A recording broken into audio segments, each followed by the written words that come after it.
They should have said the poet. The poet.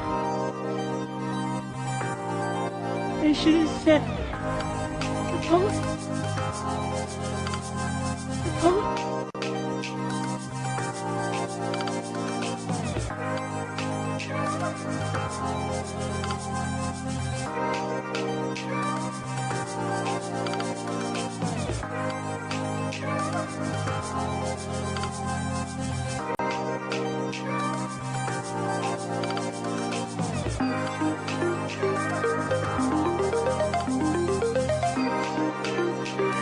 Sending poets.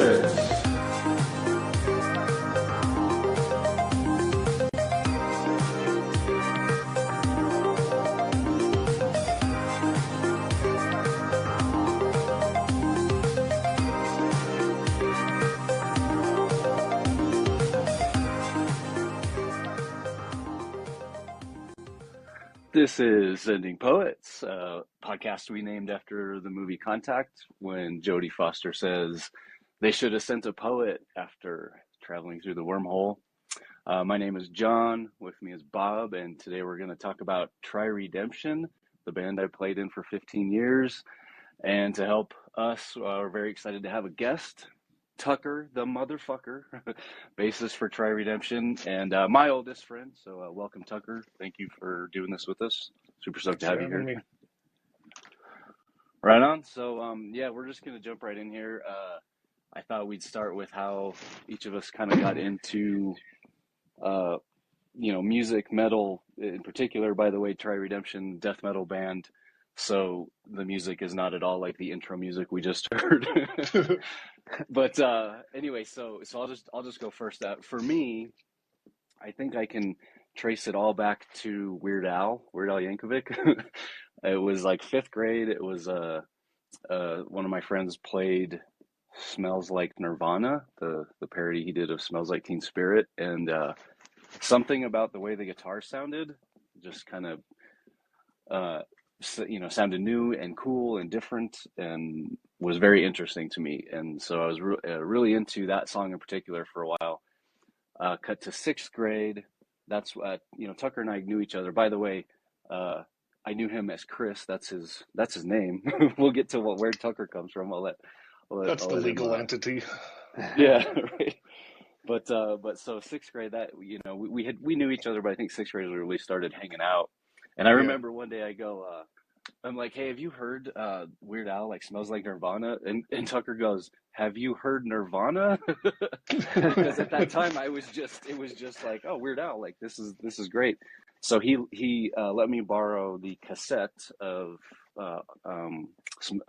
Nevermind, and it was pretty obsessive. I was like, oh yeah, this is way better than, no disrespect to Weird Al.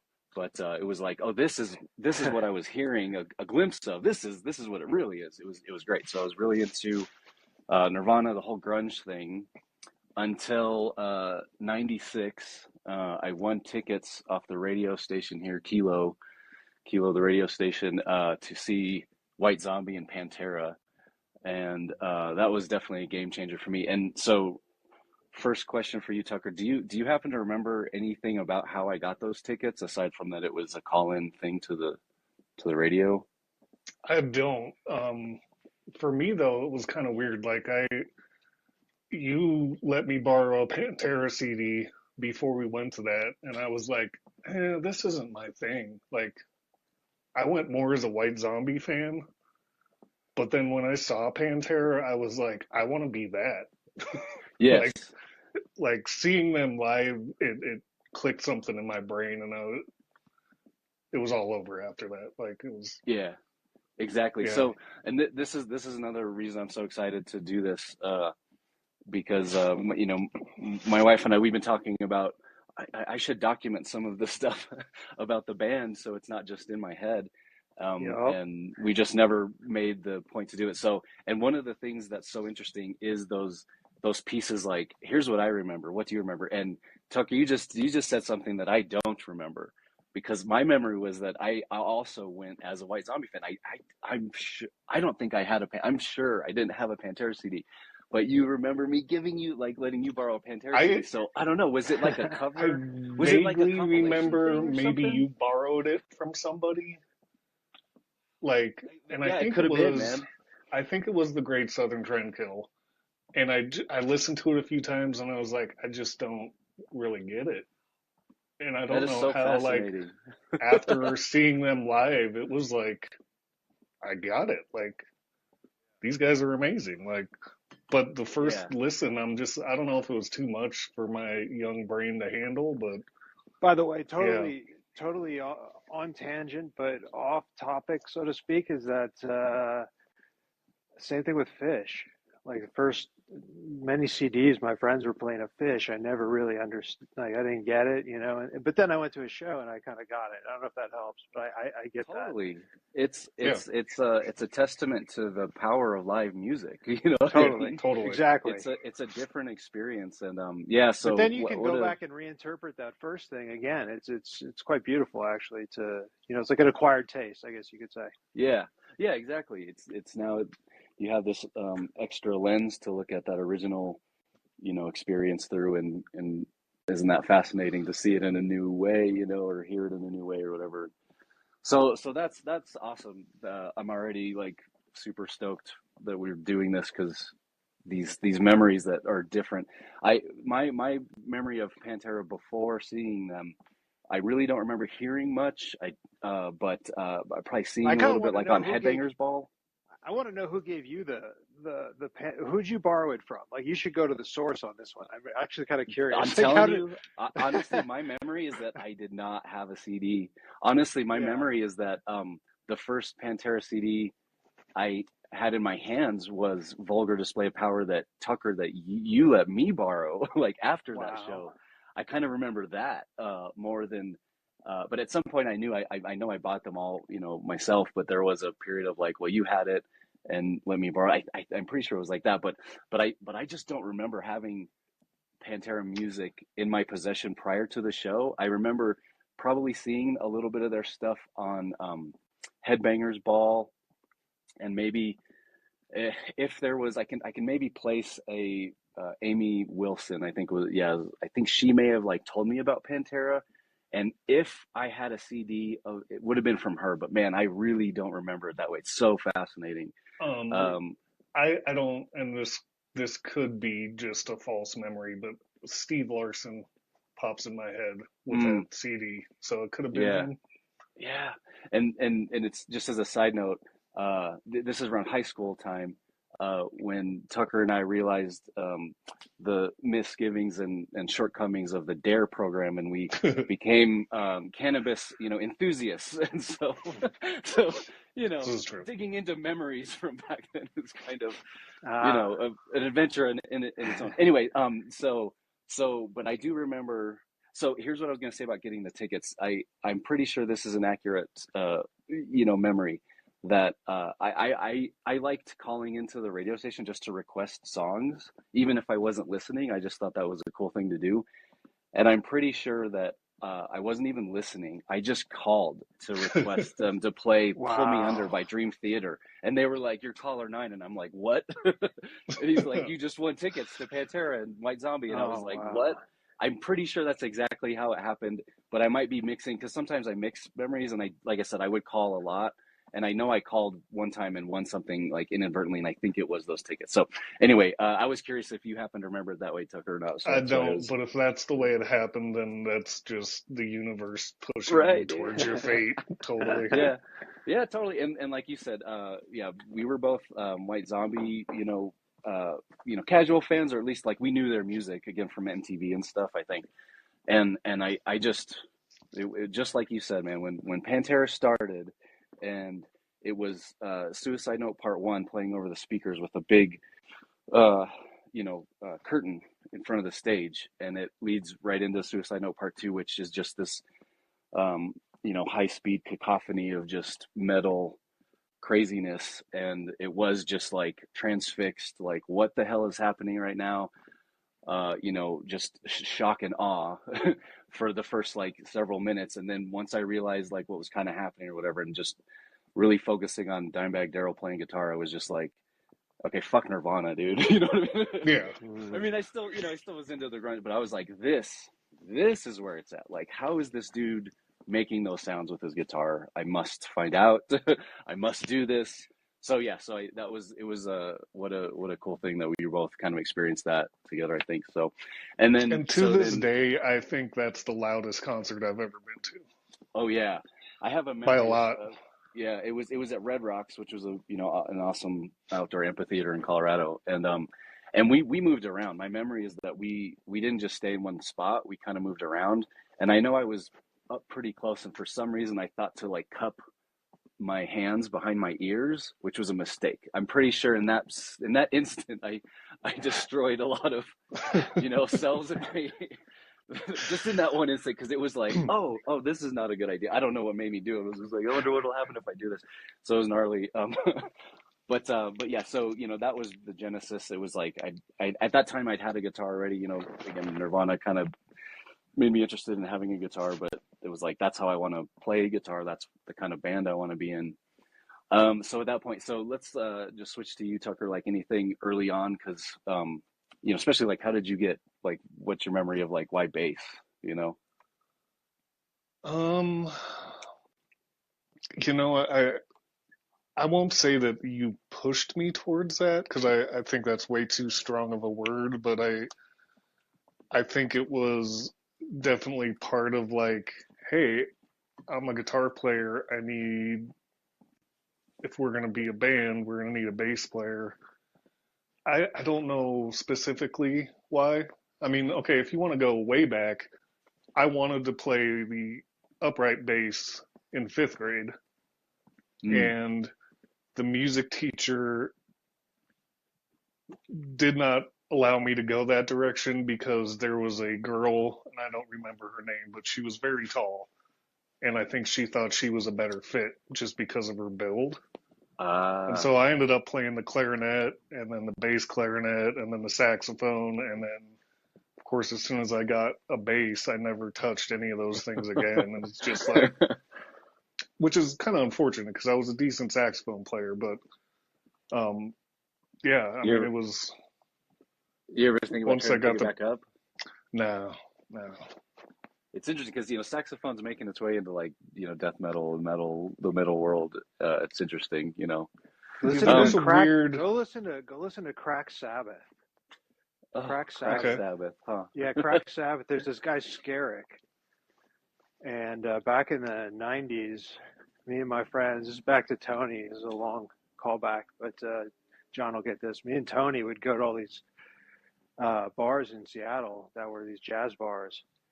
And this guy and his band called Crack Sabbath were ungodly, intensely face-melting experiences. You just have to go look them up.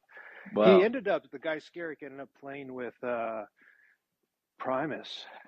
Yeah, no, I was going to say, Flying Frog Brigade, he's on all those albums. Yes, sir. And then I actually got to see him, Les Claypool's Bastard Jazz Band. Yeah. A couple years ago, and they were amazing. It was Les, Skerrick, I think a keyboard player, and then like 2 percussionists, and 2 hours of just like amazing musicians just jamming, basically. Yes, and it was great. No, you could do amazing things. Saxophone makes me tingle all over. Yeah. There was a weird. I think it was like 2008-ish. But like Chimera had a song with saxophones, Cephalic Carnage did. Yeah, that's right. It was like this one little weird period of time where metal bands were like, we need a saxophone. Yeah, right, exactly. Yeah, Rivers of Nile has some really good stuff. So yeah. Well, Tucker, you're very kind to say I didn't push you. My memory is I think I thank you for being kind, because I think I did. And the reason was because, like, again, like Pantera was the model. They had one guitar player. Yeah. It was like we don't need 2 guitar players. We need a bass player. So, I'm sure I wasn't like aggressively pushing him, but I think I did really kind of like encouraged, probably. Yeah.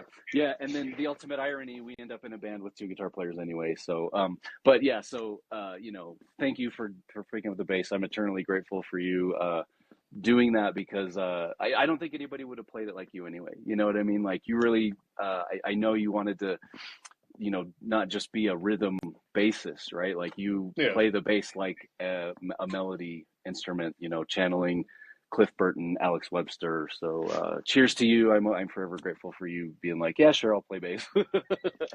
Yeah, I So, enjoy it. I pick up a guitar now and I'm like, "Ugh, it's so small and the strings are so close together. I don't even know what to yeah. do with this thing." Yeah. Right on. All right. Well, yeah. So about this time, I thought like let's introduce the rest of the band members just briefly, and this is where the names I think will come in a lot. So, uh, and yeah, this is going to flow in and out of actual stories, I guess. But in high school, we were a high school band. I guess that's a fair way to say that. So, I mean, again, Tucker and I have known each other forever. The other guitar player, Jon, and the drummer, James, they've known each other even longer because they're twin brothers. So they've known each other since they were born. um, Wow.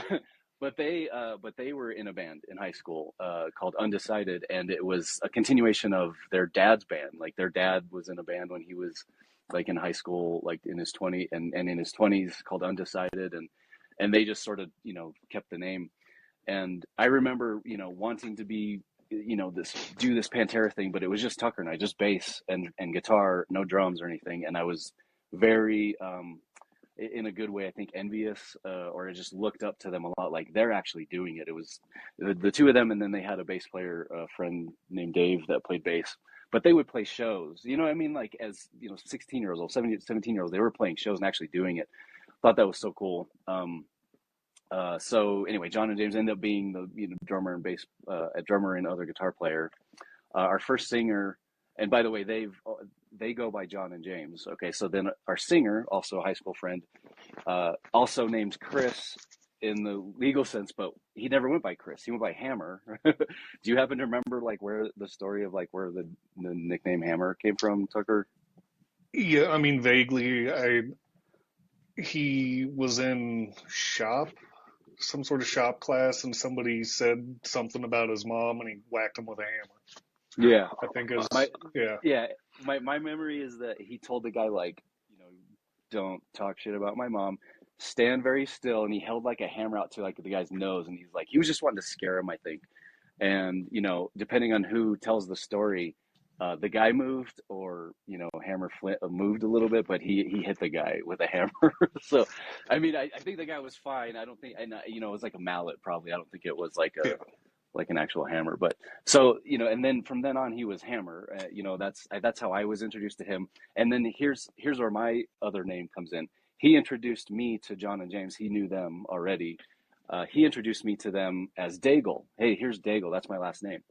And for the rest of the school year, they thought my first name was Daigle. so at some point, like maybe when Tucker started coming around, and again at this time he's Chris because the name, the Tucker moniker, hasn't come into play yet. But somebody called me Jon, and they're like, "Who's Jon?" And they're like, "He's Jon." And like, I thought your name was Daigle, So that was that was the thing, and we all kind of started having these nicknames. Ironically, Jon and James, they've had gamer aliases since they were able to create their own character in video games, Simon and Raven, and they still go by those names, in the online community. Anyway, so this thing about like multiple names, it's very interesting to me. We'll get into that a little bit more later. So Hammer was our singer, and then let's see. I think I want to just mention Geraldine. She was like the sixth member of our band. She was kind of like our manager, booking agent. She just really was into us, when we first started. She just really wanted to help, and she did like a ton. So there's a second singer we had after about 9 years. Hammer left. We got a new singer named Brian, young guy. I think I'll get more into him later, but I just kind of wanted to introduce like the rest of the sort of players before we go into this outline. So I kind of have this milestones of our band, and the first thing really was high school. It was a talent show, and again, Jon and James's band was going to do it because they were already playing. We were friends by this point, and Tucker and I said, "Hey, can we just like do a couple songs so we can do the talent show too. And James and John were like, hell yeah, let's do this. So we wanted to play like the first. We only had like 5 or 6 minutes to play, but we wanted to do more than one song. So we played. The idea was to play the first couple minutes of 5 Minutes Alone by Pantera, and then go into a original song that we just came up with. And so they were down. We, that was like my first time actually playing with a drummer. And James is a really good drummer, and it was great. I think I knew something at that point, like this is gonna work out somehow in the end. Like we're gonna be playing. I'm gonna join their band, or Tucker and I are gonna join their band, or we're gonna join forces. I'm sure I had some inkling because it was really great. Now it was interesting again because John is a guitar player, but for our little band, for the talent show, he was like, I'll just sing. And I was like, that's great because Pantera only has one guitar player. We don't need 2 guitar players. So he actually was singing for this thing, which and again we were cannabis enthusiasts, and so the name of the band we came up with was Monugs because we wanted to do something that was sort of subtle but referenced, Anyway, so it was Monugs, and we thought like, nobody will like know, nobody will be the wiser of what it actually means. And then in that same vein, the name of the original song we came up with was Whore. And we're like, well, we can't play a song in front of the school called Whore. So now my memory of where the name came from was this movie called The Stoned Age, where there's a couple scenes where like they're hanging around drinking beer, like, kegers or whatever. And it's a cheers. It's like whore, and they're cheersing, And so it had nothing to do with like the actual literal, term whore. It was this like cheers, like whore. And we decided we would spell it HORR in case anybody asked. Like, no, it's not. It sounds like whore, but it's actually this. That was like my memory of how we got away with it or whatever. So the interesting thing is that song ended up being a Try Redemption song later on. I think it was probably our biggest hit. It was like almost always the show closer. And in that, we recorded it on the first album, and it was not spelled HORR at that point. We'll kind of get into that. But anyway, so that was the first taste of actually playing in front of people. I was like super nervous, but it was like, once we were doing it, it was like, yeah, this is great. So that was the end of, high school. Summer came, and like John actually ended up getting married, and he was spending more time with his wife, and they weren't playing as much. And somehow James and I called each other, and we're like, hey, what you up to? And James was like, we're not actually playing much. Like, do you want to come over and jam? And I was like, yes, I do. Like, Tucker, we should go over and jam. So between, John kind of like started to sort of, I don't know, not do the undecided thing as much. It was like this opening kind of was there. And that's when we all started playing together. And in fact, in the beginning, we asked Dave, the Undecided's bass player, like, do you want to play with us too? We'd have 2 bass players. That's unique. I mean, we really didn't want to like be exclusionary at all. I feel like that was a common theme. We really, we'll go back to over and over, I think, especially with our songwriting, was we really wanted everybody to feel like they were part of it, So, I remember extending the invite, like, we could have 2 bass players if you want. And he was like, nah, that's fine. But John was like, no, I don't want to miss out. Like, let me get back in here. And so somewhere in there is where he convinced me, like, to have 2 guitar players. Again, the ultimate irony, like, I was like, we don't need 2 guitar players because Pantera only has 1. And then he convinced me, and I'm, again, super, like, eternally grateful, because this idea, like, we can do harmonies. I mean, Pantera had harmonies, guitar harmonies, but it was, they didn't really come across live, and I wasn't really even thinking about it that way. So it was fantastic to have 2, guitar melodies happening where we can do these harmonies, and that was awesome. So by the time it was probably like 2000, actually, by the time we actually really had stuff going on, and we went through a couple names before settling on Try Redemption.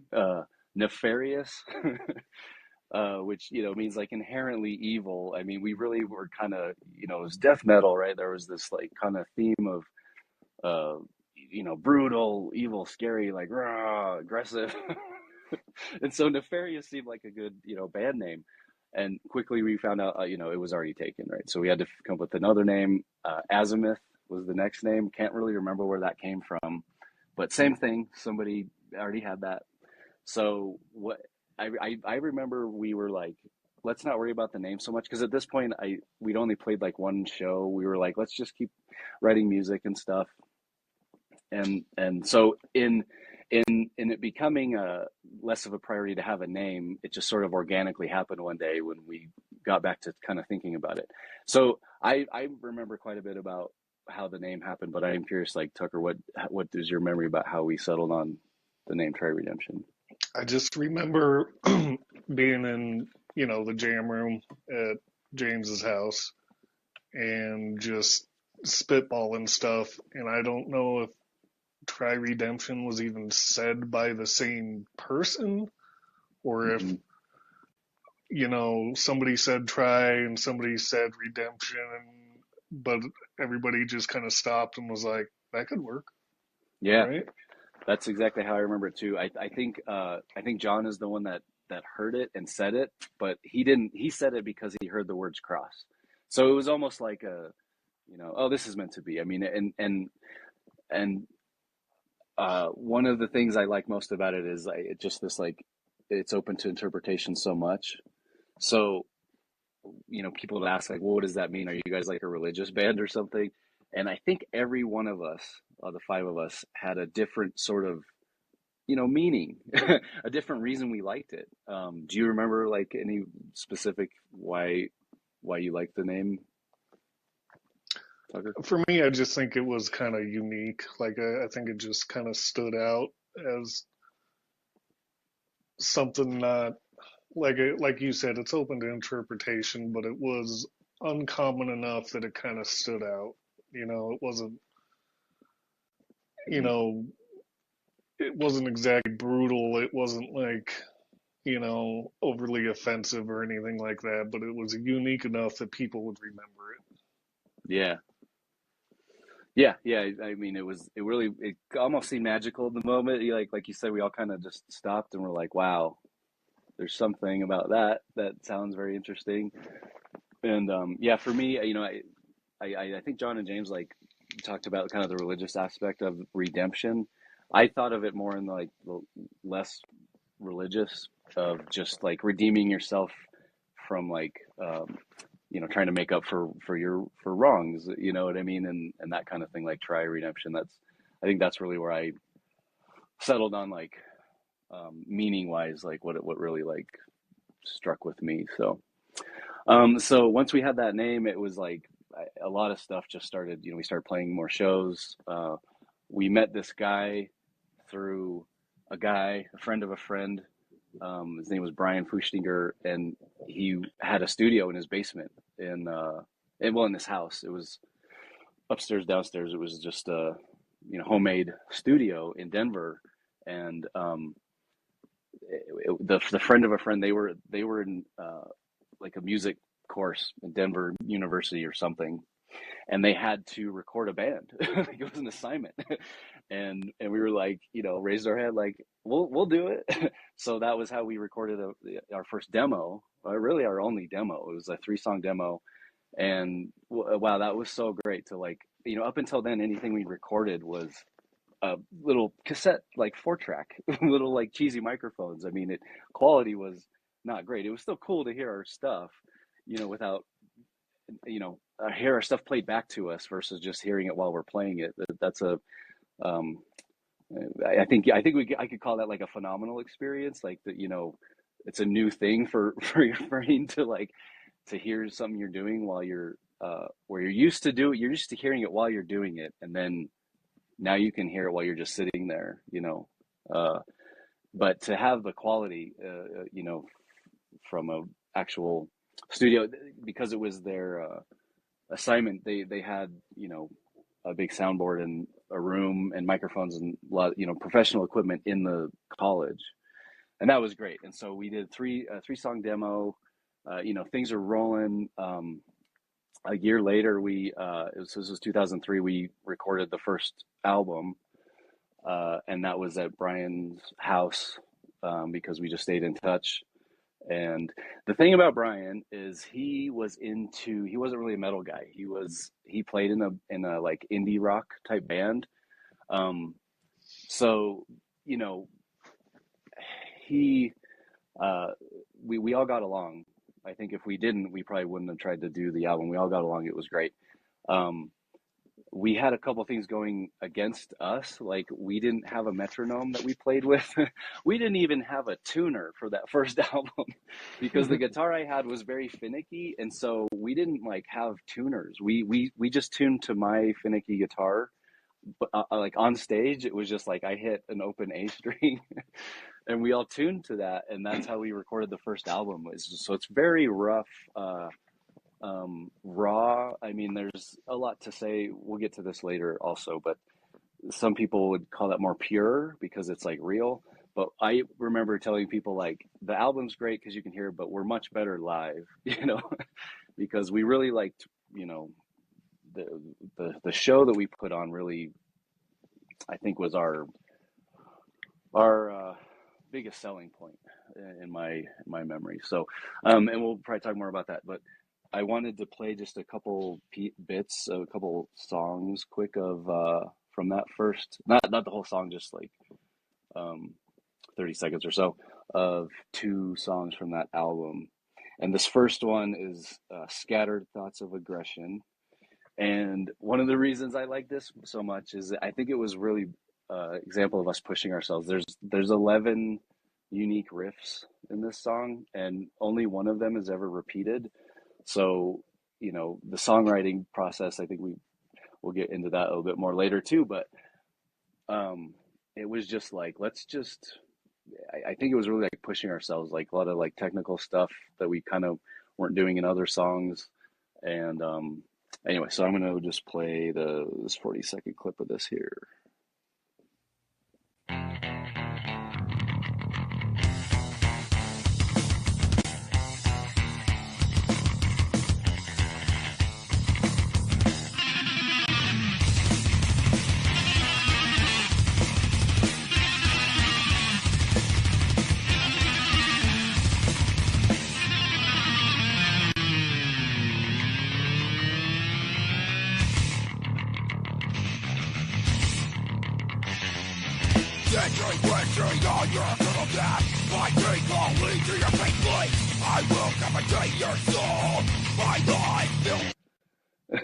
So there we go.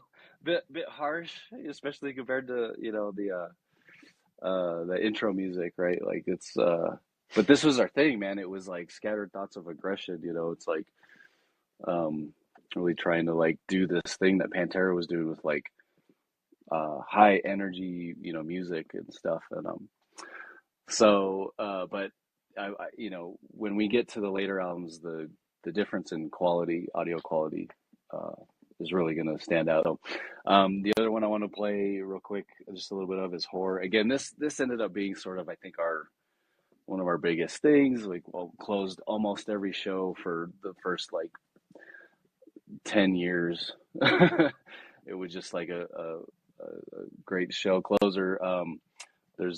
There's a lyric in here, dirty, filthy, fucking whore. And we got to the point where like Hammer could just say dirty.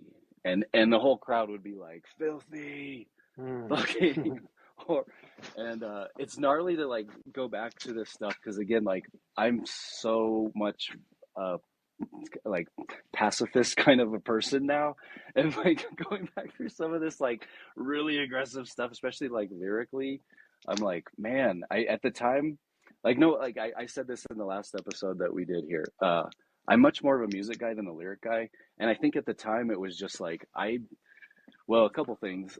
Hammer, I think he wasn't super comfortable writing lyrics in the beginning, and we had this friend Wes, and I think this is like a good time. Let me wrap this up, and then I'll turn it over to you, Tucker, because this is where Tucker comes from. But our friend Wes, he had a notebook full of lyrics and poems and stuff, and it was all pretty like evil. I don't know, like kind of, you know, maybe satanic. It was like, it was on the fringe there, and because the music is kind of that way. I think Hammer was, he offered, he's like, here, you can use these for you guys' songs. And I think Hammer was like, yeah, let me like work in the singing part first. And then I think he ended up getting more comfortable writing his own lyrics. But in the beginning, a lot of lyrics were from Wes's notebook of horror.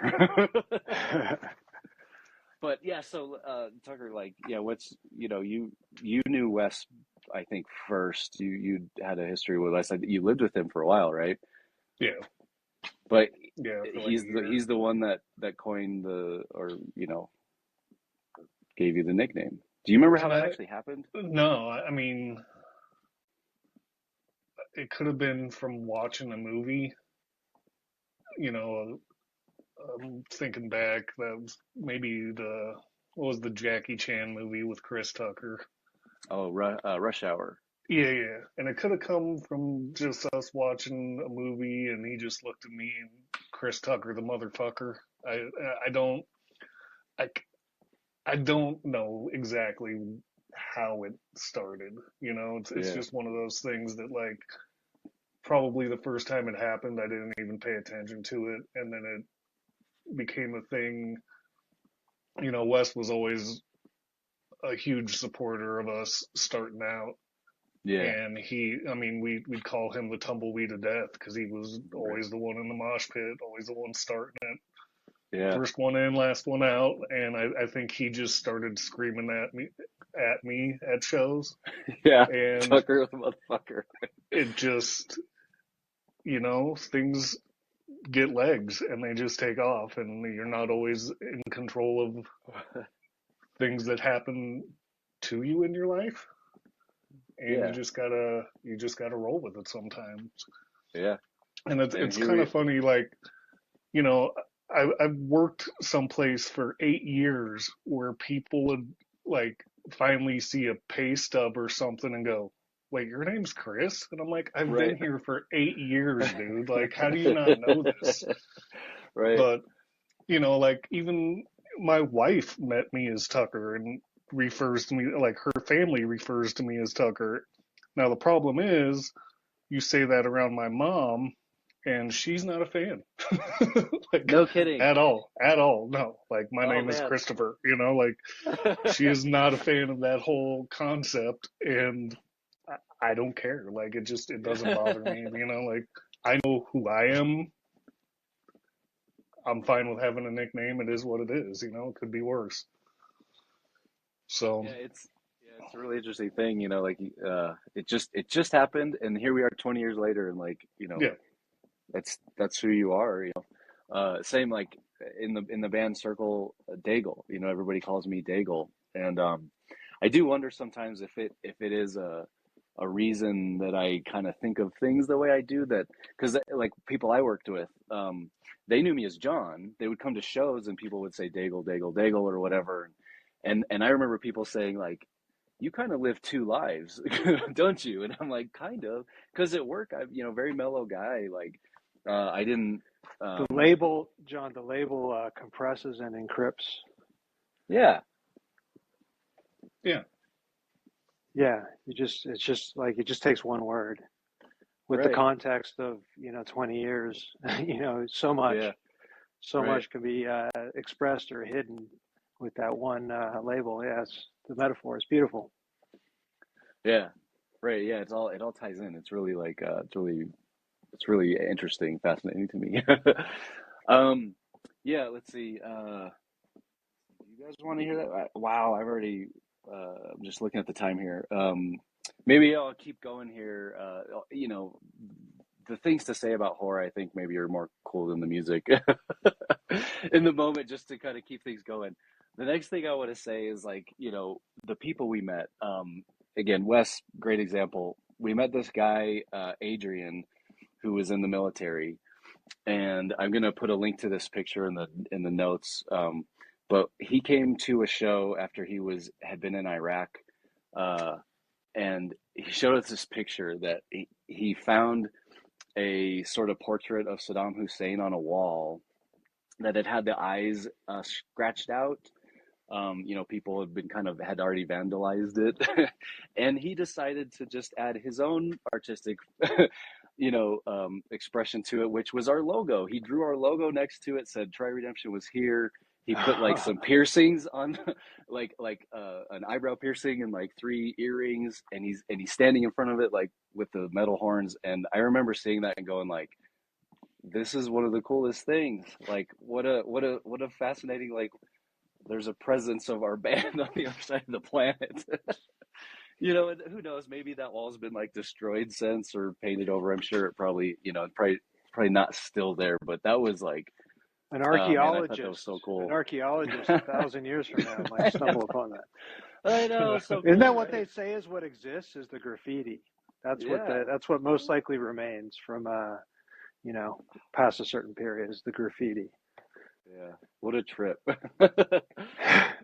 So that was awesome. And then I'm pretty sure that was like 2004. That same year, that was the first time we went to we played something out of Colorado. It was the Milwaukee Metal Fest. Can't quite remember how we got that lined up. I'm pretty sure it was through MySpace though. That's when MySpace was really, taking off. And we were super stoked because at that time the Milwaukee Metal Fest was like a huge metal fest, American Metal Fest. It had been, going for many years, and actually it was kind of on its way out. Like I remember when we got there, people were like, a lot of people that would go every year were saying like, last year was not as good as the previous years, and this one's not as good. So timing wise, that was a little unfortunate for us, I think. Except that that's where we met Tammy Taylor, and I don't know. Do you remember any specific thing about how we met Tammy Tucker?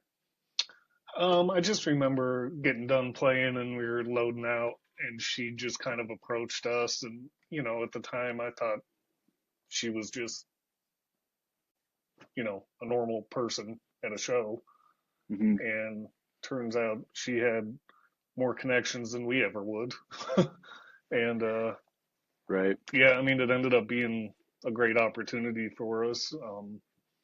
Might not have got out of it what we were hoping to get out of it, but I looking back, for me looking back, we got some great opportunities, and really, I don't think I'd want to be in a touring band at 40. Like Yeah. I like being at home. I like Yeah.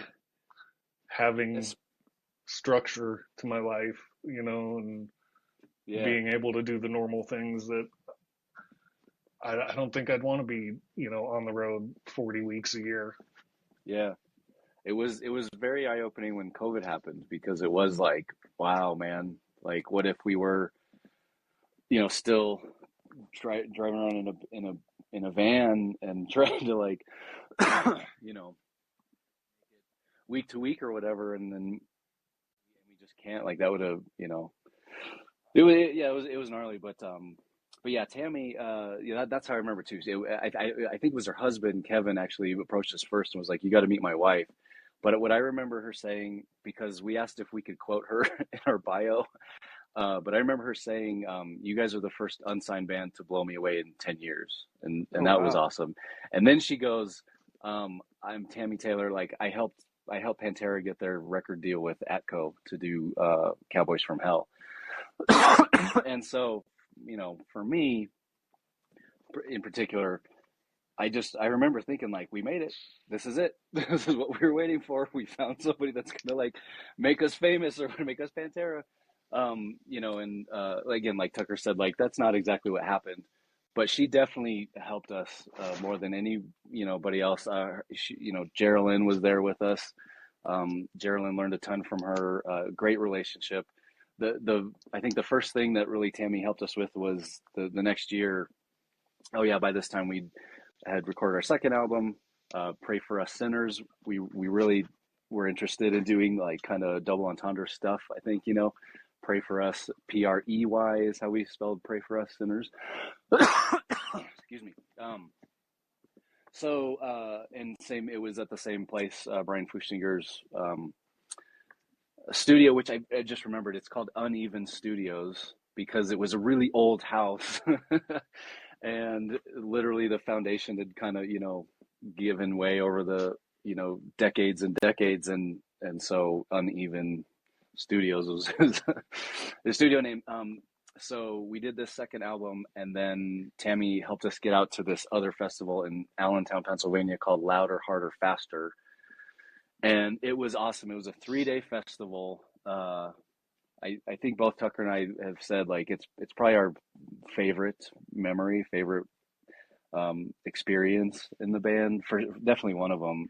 We show up early. I think we played on Sunday, but we showed up on Friday. It was a Friday, Saturday, Sunday, if I remember right.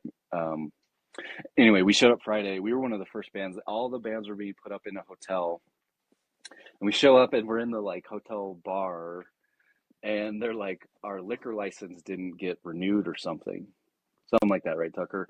Yeah. But we have all this beer, and so we can't sell it, but we can just, provide it or whatever.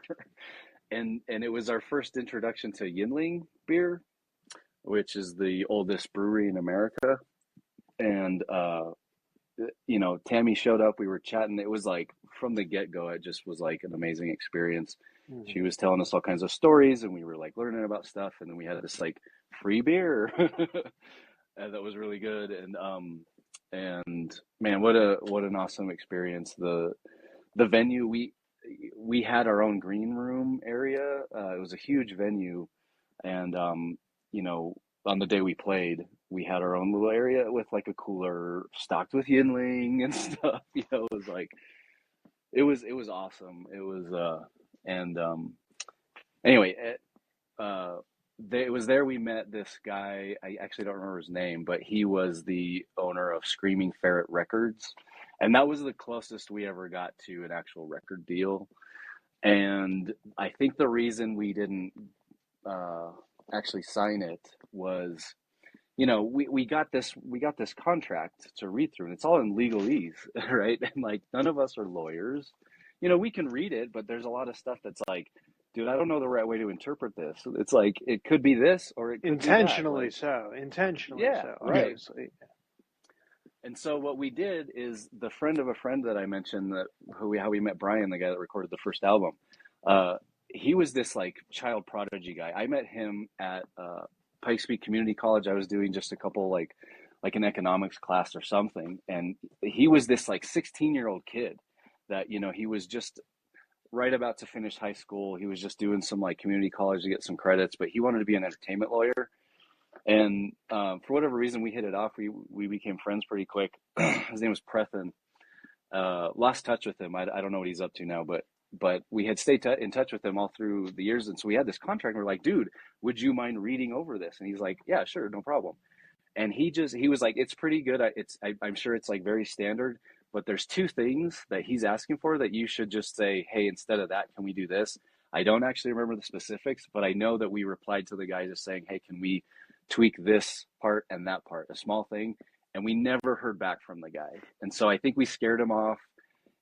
Looking back again, I don't think that would have like made us, but maybe it would have like got, helped get some distribution. I think that would have been the biggest thing, is that they were going to, send our CDs out places. Cause I didn't mention, but like we've done 2 CDs by now. We did it all ourselves. Like we self-funded it. We didn't have a record contract or anything. So we just did our own money that the band made from shows. And I think we all pitched in a little bit here and there for stuff as well, but it was pretty much all self-funded. We found a company in Canada to do the replication. So we had 1,000 copies of the CDs. By the way, that first album, Confessions of a Tortured Soul, there's only like 6 or 7 left, and I'm very like cautious about giving them away now because it's like, oh, I really don't want to be like they're all gone. They're the demos, they're all gone. I don't have a demo. I think Geraldine has a demo. Yeah, there's other things. There's other things over the years, shirts, things like I don't have that particular one. That's all gone. We made, I think we made at least one home video in the spirit of Pantera's home videos. That's all gone. I don't know where those are. It was a DVD, but anyway. So I really want to hold on to at least a few of these last ones. In contrast, we've done 4 CDs and 1,000 copies every time, and I still have probably like 900 of the last one. Not 900, but I've got like hundreds of like the other ones in the storage shed. But for whatever reason, that first one, man, like we went through those quick. Anyway, so this Screaming Ferret record deal, it didn't pan out. Again, I think it would have really helped with distribution, but they weren't gonna like book tours. They weren't like a booking agency, so it's impossible to know exactly what would have been different, but I don't think it would have been the thing that made us. Who knows, right? Who knows? But Yeah. anyway, so again, we didn't at this point. We'd been playing for like 5 years. We didn't really like tour a lot. Our thing was festivals. Like we had people helping us get festivals. We would drive to, if we could set up shows on the way, we would do that. But we really struggled to find people. I mean, we were doing this ourselves. It's really fascinating to me now, like some of the bands that were coming up when we were sort of going out. They were going in as we were going. Dreadnought is an example. These kids, they were in a different band when they were like 15 years old, 16 years old. We played with them, and then most of them in this new band called Dreadnought. They moved to Denver and they tour, and I'm like, how did you guys do that? But I think they have like deals, record deal, maybe booking agency that are doing that. Point being, it was really hard to do all that on ourselves by ourselves. Even with Geraldine helping, it was really hard to find people. We just we had good connections for what we had, but I think there was just more to that whole world that we just never cracked. Touring specifically. So anyway, in the theme of festivals, next big thing was Northwest Death Fest in Seattle, which we hooked up because we met this guy at the Pennsylvania one, in this band called Belt Fed Weapon. What a great name for a metal band, Belt Fed Weapon. And we stayed in touch with him, and he helped us get out to Seattle, so that was great. That same year, we went to Texas. That's where Tammy was living. We stayed at her house. That was great. She let us stay at her house. We opened for the band Deicide. That was also like a really awesome thing. We opened for them twice in Texas. That was really cool. They were on a tour. We kind of just hopped on a couple shows. That was a great experience. And while we were in Texas, on the way to one show was in Austin, the next one was Fort Worth. On the way there, we stopped at Dimebag Darrell's grave. That was like a mecca, right? I mean, I remember driving through the cemetery, and the temperature on the dashboard was like 106 or some crazy, like it was just sweltering. Stupid. Yeah, but it was like, well, Tammy knew exactly where it was. She'd been there. She was like, she gave us directions. This was before GPS, like map, like back in those days. I still probably have the printouts from MapQuest of the directions to how to get, to the hotel, from the hotel to the venue and stuff like that. So, anyway, so that was really like special. I think we got to see his grave and take pictures there. That was really neat. Well, I just want to bring up, when we did the Seattle one, we also went and saw Hendrix's grave, and I forgot about that. I had been there many years ago, back when it was just a flat headstone, and in the intervening years, they had built this whole like marble pagoda, and it was a flag. You could do a rubbing. Remember, right? You could do a rubbing. Yeah. But the cool thing was, when we went there was guitar picks from a lot of the bands that played that festival. So like, we weren't the only ones who had that idea. Like Sadis, which I became a huge fan of because their bass player is just phenomenal. He's playing with Testament now. But I remember seeing pics from them there, and it was like, the fan part of me, of course, wanted to take the pic, but I didn't, because even back then, as a young, dumb 20-something-year-old, I was like, that's going to be some sort of bad juju that, like, Yeah. you would disrespect the spirit of that act, like, I'm not going to mess with it. But it's like, yeah, there was pics from all these bands there, and it was cool. Yeah. Yeah, I'd forgotten about seeing Hendrix's grave. I do remember driving out there for sure. Geraldine had bought a van with a little DVD player screen, that would come down from the roof, and we we had a GameCube that we brought with us, and we're playing like Mario Kart, and the screen is like maybe like 4 by 6 or something, and it's like in quadrants playing Mario Kart. That shit was gnarly. But we had fun. But yeah, what a trip. All right, let's see. So then in 2007, maybe actually it was probably earlier, but we met this guy Terry Salzgerber.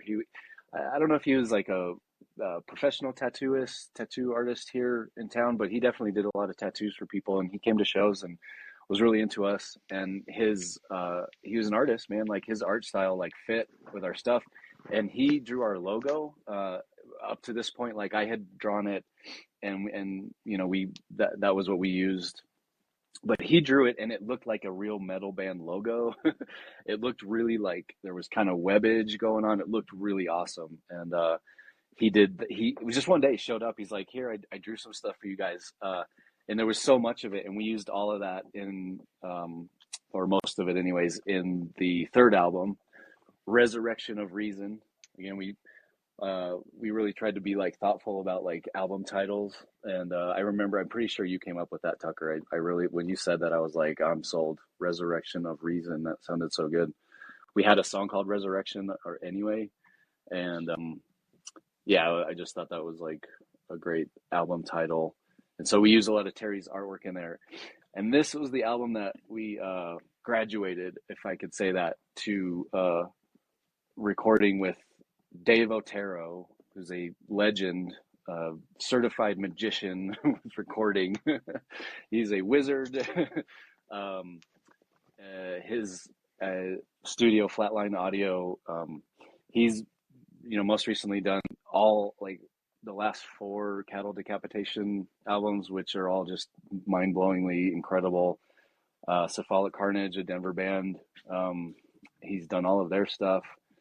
Archspire, even some stuff that's not as metal, Chemist, Cobalt, but he just has an ear and a perfectionist quality. And this is what's interesting. I mentioned the first 2 albums, they're very like raw. At least for the second album, by that time we had tuners, but we didn't use metronomes. And Dave was like, you need to use a metronome, like send me click tracks for your stuff so I can know where the beats, how the changes, like beats per minute for this many bars. And then, so that was new. We had to kind of do more homework, and it paid off because, he, again, like this perfectionist quality, I kind of learned a thing that it's not just Dave, by the way, but there is something about metal music because it's so, especially the technical stuff, it's so fast and intricate. And I like to say, I don't know if you agree with this, Tucker, but I like to say that we were showmen. We put on a show. We were performers first, then we were songwriters, and then we were musicians. You know what I mean? Like, yeah. None of us really like would sit down and like woodshed or whatever and just practice scales over and over and over. We really love putting on the show. I think we did really good really good writing as well. But you can hear in those first 2 albums like a lot of just small things, mistakes or whatever. Like it's raw, it's authentic. And that's not how Dave works, right? Like Dave's like, play this riff. Okay, this riff goes like 4 times. Just he records it, and if one of them is like has a slight imperfection, it's copy and paste, man. Like it's like perfect. You know what I mean? He fixes everything. He told James, he's like, don't worry about your feet. Just make sure your hands are good, because it's harder to fix hands, but like the kick drums, like I can make that perfect. So just make sure your hands are good. Don't worry if you like fuck up on your feet. And so I want to actually, the clips that I was planning to play, maybe that's like a little too distracting, but I do want to play this part on this song called Empty, which was one of the first songs we wrote, by the way. We just didn't record it until now. It seemed like this is a good time to record this. but I want you to hear the kick drums when the riff kind of repeats after the first like 4 bars or whatever. The kick drums come in, and James is happy to admit, like, yeah, no, I mean, he could do that. Don't get me wrong. Like, Dave's like, I'm not going to make it sound like something you guys can't do. I'm just going to make it sound perfect. So if you play it live and like fuck up here and there, like people will hear that live, but they're not going to hear that on the album. And so, that the kick drums, I think, is where that's just like highlighted very well. So this is only 12 seconds. So check this out.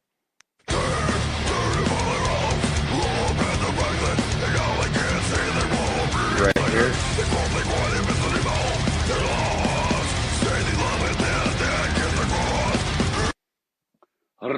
Did you hear that? I mean, it's just like, and you hear that all over like death metal, today. I think a lot, like I said, this isn't unique to Dave. A lot of producers are perfectionists, and also there's a lot of musicians that are spot on. What's the guy's name, Tucker, that's on YouTube and TikTok? The guy with the big ear. LS Tapario Siberiano. Yeah, that guy's unbelievable. Yes. I love him. Unbelievable, right? Yeah. One-handed. Yeah, right. Just for fun, right? I mean, you can tell he's just like, I'm doing it just because I can, right? Yes, our musicianship is not at that guy's level. And he's actually, not to distract, he's like, one of his videos, he actually kind of goes into his origin story.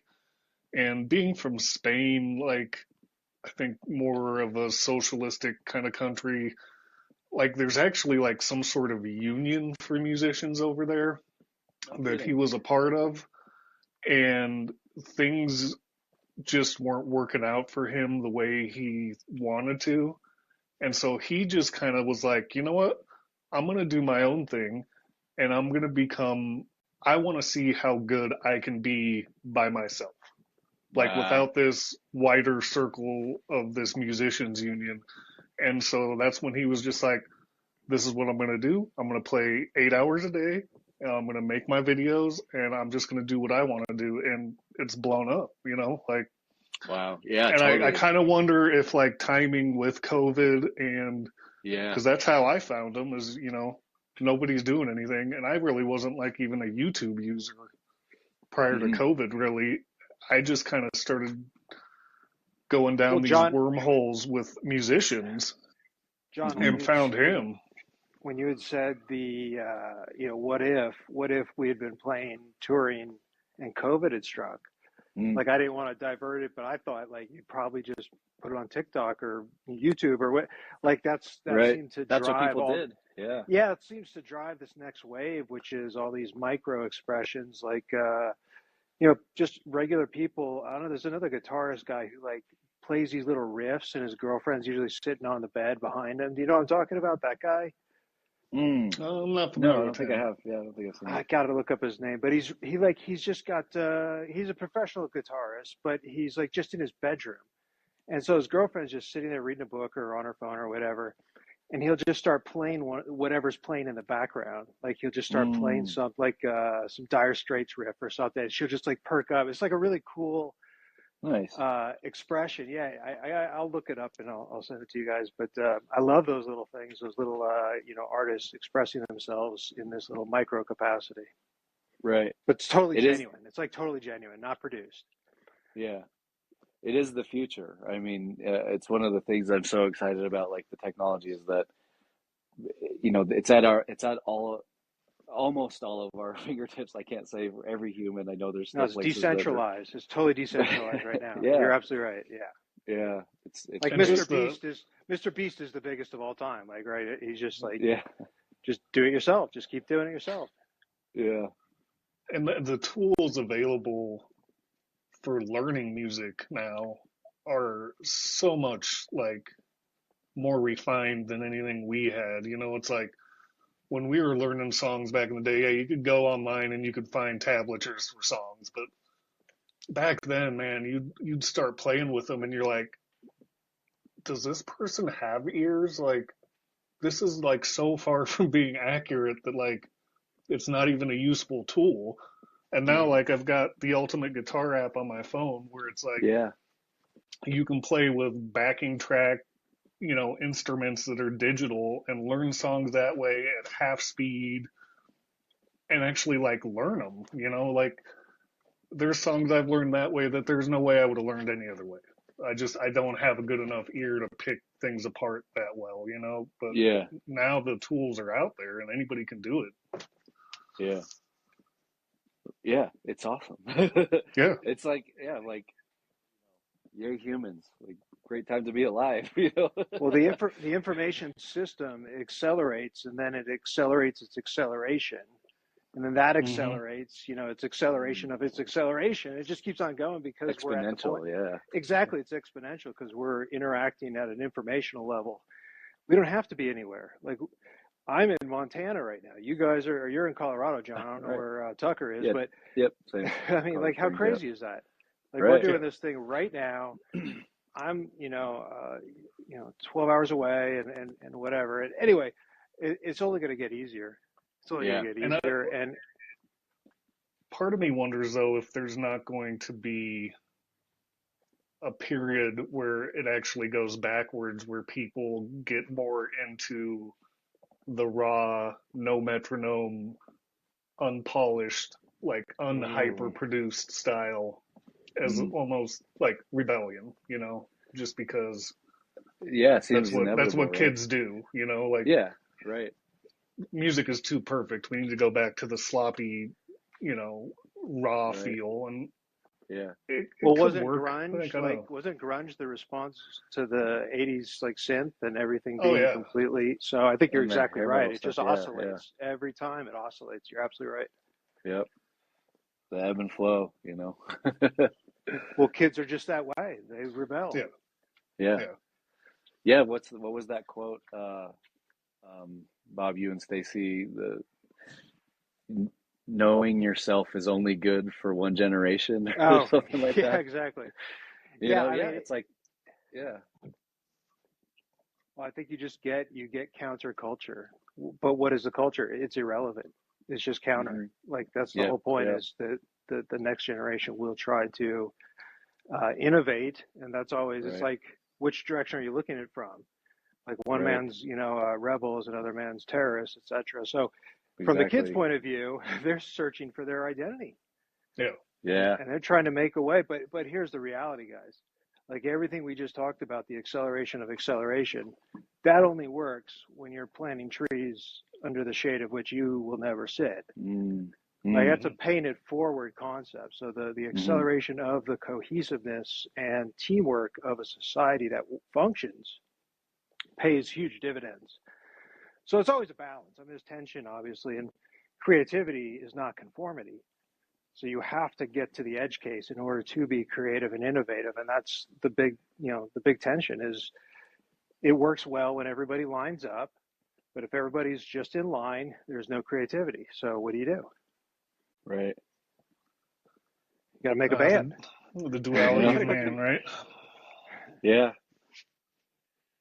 Yeah. Yeah. And and for me, there's this like underlying constant of change, so like when I'm old and I see the younger generations doing the counter thing or whatever, I really hope I'm not just so stubborn that I'm like, I have to fight it. I have to like, because it seems inevitable, man, that change is going to happen whether it's like a stream. It's like I could choose to fight it or just roll with it. Sisyphus. It's like, I know there's a lot of meanings in Sisyphus, like rolling the boulder up the hill. I think one of them for me is like, dude, the boulder wants to be down the hill. Let it fucking roll down the hill. Why am I like, why would I just continually push it up? It's like, I think there's a counter, meaning to that where it is, this is why I do it. It's worth it. But man, when I think about the future and change and these things we're talking about, man, that boulder doesn't want to be up on the top. Well, what about it wants John? to roll down. You're talking about a repetition of a cycle the same way every time. That's Sisyphus's curse. It's always the same. But if you take the metaphor of Nina's, you take the metaphor of feeling good, right? That song, "Feeling Good," where you reuse what you know. So you know you're destined for a thing, right? You're on this path, you're a butterfly, you're the blossom on the tree. I mean, you understand you're going to die. I mean, there's no way around it. You're part of Yeah. this system. And so what happens at the end? Well, you can use that knowledge to do something to free yourself. But you can't do that unless you acknowledge that you're part of it. You have to see your part of it. And so you have to understand, your finite nature of yourself. But anyway, using it instead of wasting it. This goes back to something I think we talked about a long time ago, where I feel one of the biggest wrong-headed cultural establishments is to wish to die in your bed, peacefully at a very old age. In that, you're wasting a gift. Like, this is part of the idea of, hey, plant trees in the shade of which you'll never sit. So using everything you got forward, instead of trying to be afraid of risk, kind of embracing it at a certain point of life. I think that's the concept of feeling good, is when you're using the thing, you are not appreciating it, but you only get this one life, whether you live in and then you die in your bed at 95, or you go out, running into the fire, pulling out your neighbor's kid or something, like one of those two things. Either way, you're dead in a certain number of years. Yeah. But everybody, conserving their own life to the point of risking nothing. This is kind of my concern, is if we all compartmentalize, everybody's got a TikTok, but nobody actually knows anybody face to face anymore. Like, everybody's hyper risk averse. Anyway, I don't want to divert any further, but there, Yeah, no, I think that's like a future episode for sure, particularly like personally, like, because I have 100-year-old grandma who hardly gets out of bed, you know what I mean? I get it. One of the reasons, one of the things I think she's holding on for is that in case my sister decides to like unestrange herself from us, and I think she's hoping to see her again before she dies. Maybe I haven't actually talked to her about it, but yeah. And by the way, gnarly. This is not about individual cases. This is a population level concept of, at the societal level, the concept of, dying in one's sleep. Essentially, I want to die in my sleep so I never have to face the death moment. Versus somebody saying, I'm going to use my machine. I've got a body. Yeah, and I'm going to use it. Now, obviously, that's not for all cases. This is at the population level, getting out of the concept of, I just want to conserve everything I got, take it in tiny little drips until I just fade away in my sleep. It's just not the way. It just doesn't seem heroic to me. And so not heroicism is not for everybody. It's not supposed to be like a mandated thing. It's like, like a kind of aesthetic, is to have this concept of, I would rather perhaps risk a little bit, but really get everything out of what I got left on this planet, but risk a little bit in doing so. Yeah. But I might not be able to get the peaceful, die in your sleep kind of thing.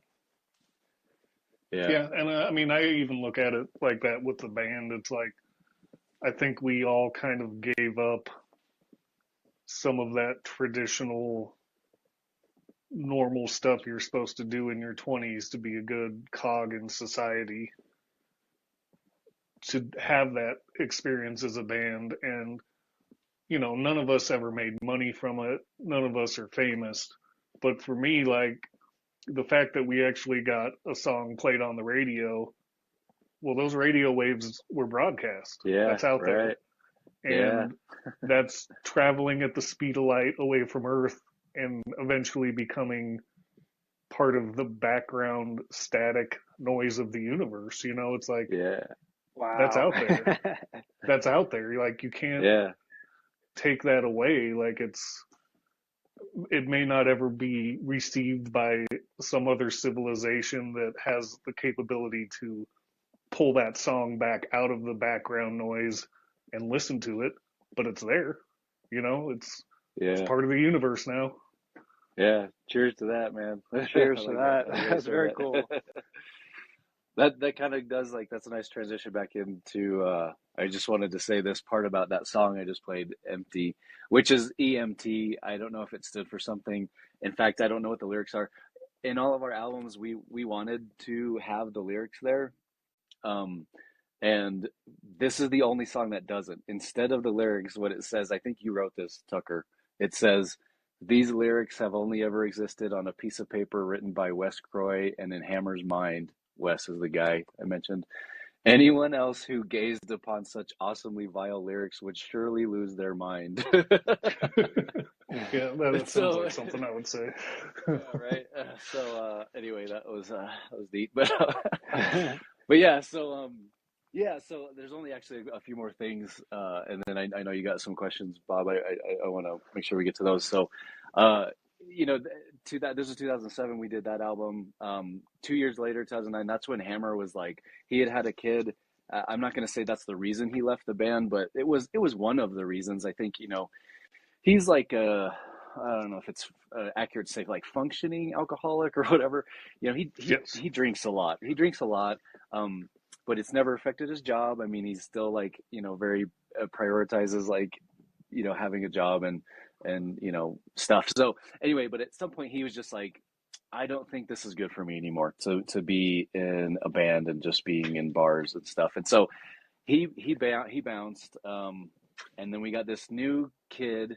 I could say kid because he's 7 years younger than us, something like that.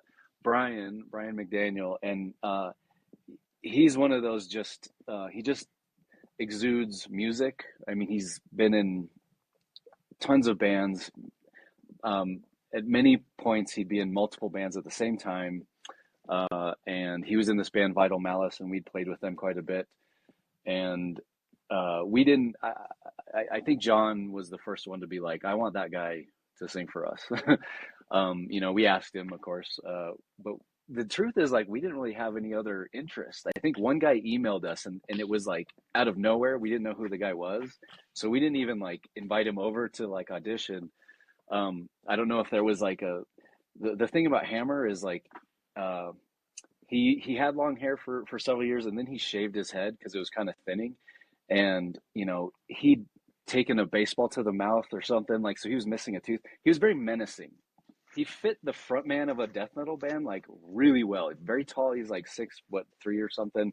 Yeah. He was just very menacing, and that was I think a big part of our coming up was like, people didn't dare heckle us or whatever because he was a scary looking dude. And so I don't know if that it factored in that people were like, dude, I can't fill Hammer's shoes. Like, I'm not even going to try or whatever. But again, like, Brian is just like, he's just a musical human. And he was like, yeah, sure. Like, I'll come sing. He's a chameleon. I mean, there was things that he could, I think he did try to like, he didn't want to like try to be a copy of Hammer, but it was like, well, this was how Hammer sang it. I'm going to try to do justice to that. Really like talented singer. But he was also could do clean vocals. And I should say that it wasn't that Hammer couldn't do clean vocals, because Hammer was in chamber choir in high school. So he knew how to, project his voice and do low, things that weren't just growls and screams, I should say, right? But for whatever reason, anytime he tried that with our music, it just didn't hit or, sink in or whatever for him. And I want to talk about this, but I think we'll get to it after we kind of wrap up this timeline. But we never told him like, no, you should or you shouldn't. It was just like, you're not feeling it, cool, man, like whatever. And then so just like with Brian, when Brian came in, he was like, hey, I'm gonna just do some clean vocals here. None of us were like, no, you can't do that, we're a death metal band, we don't. That didn't exist. It was like, hey, it sounds good to you, it sounds good to us, like, let's go. It was just very like open, creatively. It was I'm very grateful for how our songwriting experience was. I think it taught me a lot about like creativity and teamwork and stuff. Anyway, so Brian comes in, and we do this other album. We had met this guy, Tony Koehl, and I'm going to mention him because check out his website, sketchthesoul.com. Phenomenal artist. He's done a I checked ton that out, by of, the way. It was very yeah, impressive. Yeah, it was very yeah. cool. He's just and a super nice human, just decent. I don't. There's a lot of like nice things I could say about Tony. What a sweetheart.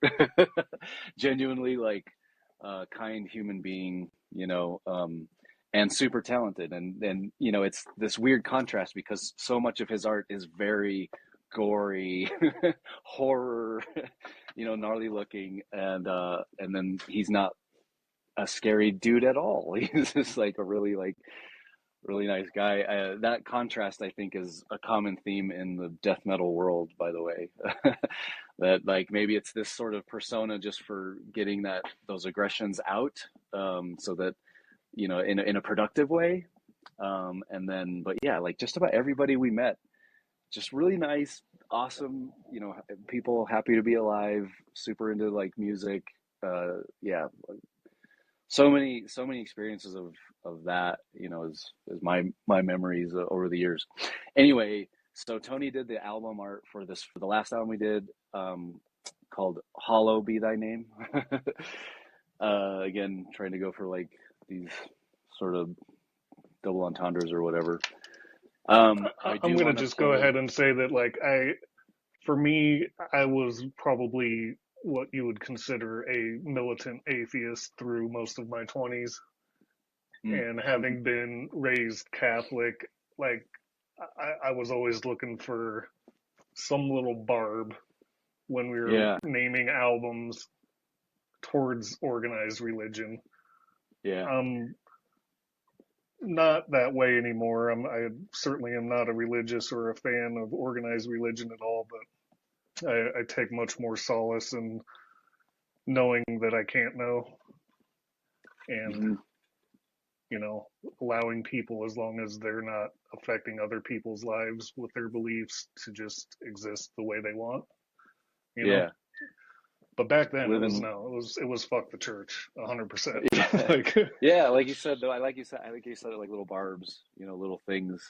Like I think that was kind of our lyrically, like again, looking back at the old stuff and reading some of the lyrics, it's like, dude, I don't remember even really thinking about this, but some of those lyrics are like kind of, I like you said, I don't really feel, I don't know what I would do now. Again, the creative process was just everybody could just do whatever they wanted.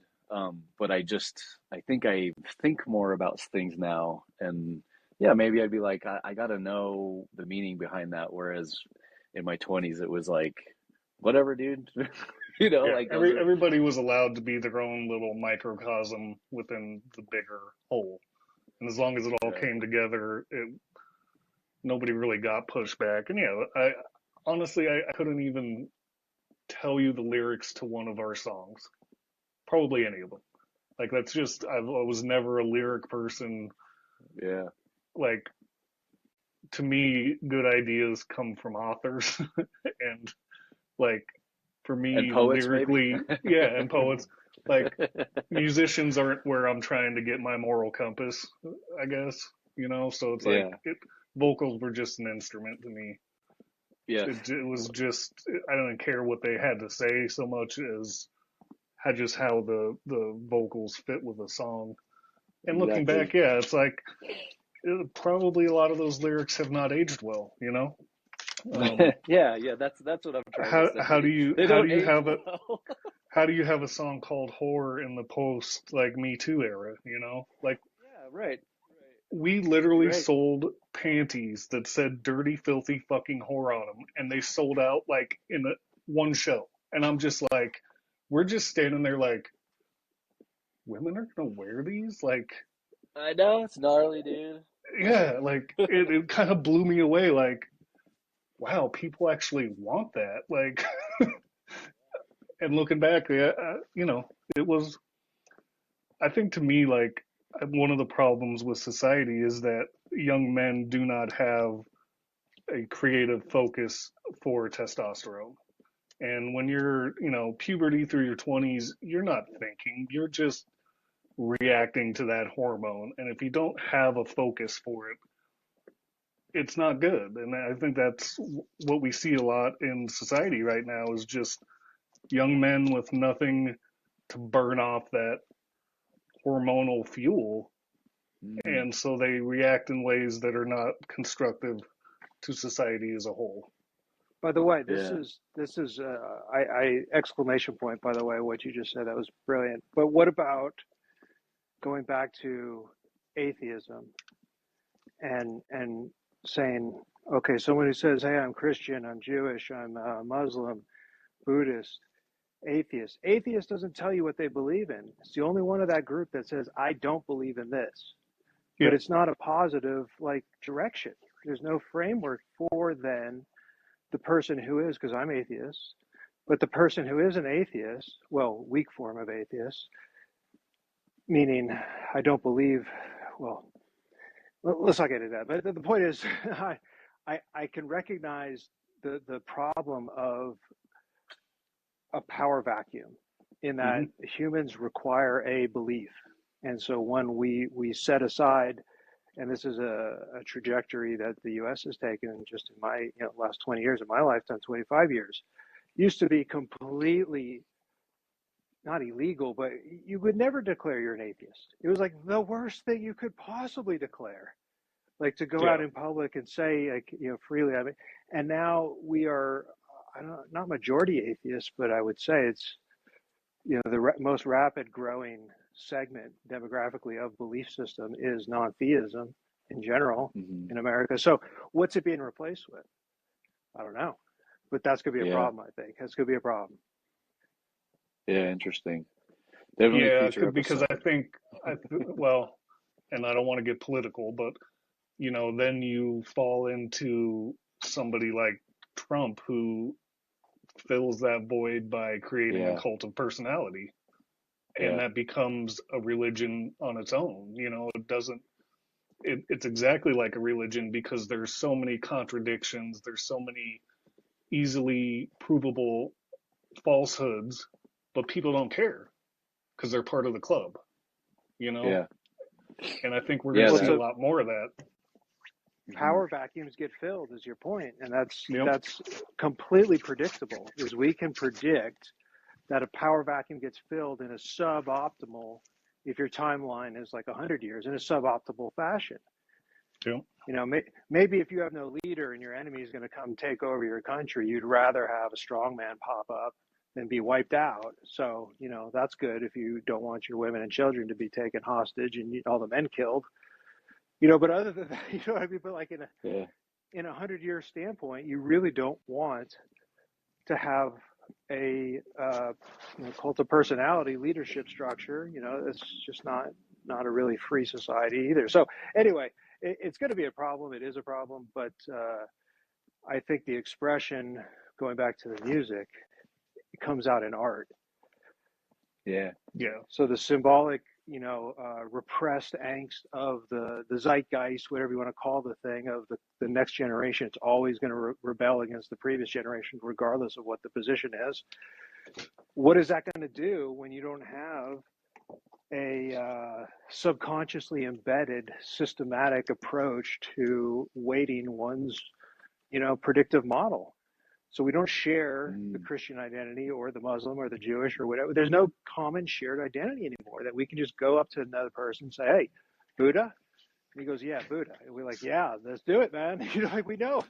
Say no more. When you say Buddha, I say Buddha. We both know that little word right there compresses and encodes like 100 million words. We could talk the rest of our lives about that one word, right? Jesus? Yeah, Jesus. Okay, there we go. You don't have to say anymore, and so we lost that. It's gone now. I was lucky enough to go to Italy last May and see, many of the cathedrals and stuff like that. And for me, what struck me is, some of these places took hundreds of years to build and will be around for thousands of years. And there is nothing, I don't think there's anything we're doing as humans right now that have that kind of permanence. Mm. You know, Well, our it depends on, skyscrapers, you take people out of the equation in New York City, you know, as soon as the glass on those skyscrapers starts breaking, you're going to have water intrusion, you're going to have rust. They're not going to be here in 1,000 years. They're going to But collapse, but you know? Tucker, I like the idea of being the middle mason, meaning between like the three generations of masons, you each work for 30 years. It's a 90-year project. Being Yeah. the middle generation of mason, where you didn't start it, you're not going to finish it. You're just kind of like, imagine dedicating your whole life. Oh, yeah. You didn't get to start the project. That's so freaking awesome. You didn't get to finish it. You're just somewhere in the middle, and you're just like this, another brick in the wall. You know what I mean? Yeah. Like, so You're setting the blocks that are going to have a facade put over them that nobody's even totally, going to see your work, but it's totally integral to it. for your entire life. That is your Yeah. life. And is it integral as the cornerstone itself, or the spire, or whatever? You're absolutely right. That's what I'm talking about. We talk about the society that has this pay it forward kind of a concept, knowing that I'm jumping off of a giant springboard. So it's not really paying it forward. It's like you're barely, because you can't pay it back. All those people are gone. Can't pay it to the, Da Vinci. I can't go back to Da Vinci and pay him back. I can't go to Newton and pay him back. I got to pay it to the next guy for us. That's the way it works. Yeah. But if we just, and I was going to say, going back to like Italy, we went to this town called Volterra, and it's one of the hilltop fortress type towns. And, everything over there is based off Catholicism. I mean, that's where all that was created. But you go down to this gate at one of the walls, and they talk about how, like, some of these stones were actually set before Christ was even a person. I mean, we're just going to assume that, he was an actual person. But some of these walls were actually created before that whole mythos even started. And there's like one little sign that kind of tells you when they were set and maybe who set them, but it's like the people who started this town, like nobody even cares who they are. It's all been overshadowed by this bigger mythology that came several hundred years later. And that's their whole culture is based around Catholicism, and everything that came before that is just kind of like a forgotten footnote. but if we're agreeing on the larger point, which is these are all mythologies, there's no true fact or true truth behind them, but the truth of the metaphor is what is expressive. What we're saying is, without that, any kind of agreed metaphor doesn't have to be true. It just has to be agreed upon, right? Like that's the point, is you understand the narration just like I do. We don't have to go through and fight each other. We are having a common understanding that stabilizes the society, that allows us to have high trust, that allows us to have predictability. So what we're doing is we're sharing the weights of a predictive model. It doesn't matter if it's good or bad, so to speak. It's like the thing with the squirrel. It's like, does it matter if the squirrel runs across the road or stays here? It doesn't matter as long as he doesn't stop in the middle and think about it. Like if the squirrel stops in the middle of the road and thinks about, what do I do next? He gets hit. So you got to kind of like be all in. So even if someone's belief in like a nonsensical proposition that God exists, let's say, and they make up an entire, hierarchy of traditions, etc., that group is more cohesive than a bunch of atheists who know the quote unquote truth that there is no, divine intervention or etc., but they're not on a team. Like they don't have a common belief. They don't have a shared narrative that they can rely upon in a stressful environment to bond them together and not allow them to break apart. And so there's a competitive advantage, I think, to sharing that belief system, and goes back to music again. That's what this is. You're sharing this translation of how you feel, and you're giving it to other people. Expressing yourself. It doesn't have to be words per se. It doesn't have to be literal. It could be metaphorical, death metal. Have you guys killed anybody? No, right, exactly. I'm guessing. I don't know the answer, by the way. You could have said yes. I could have been fucked right there. But anyway,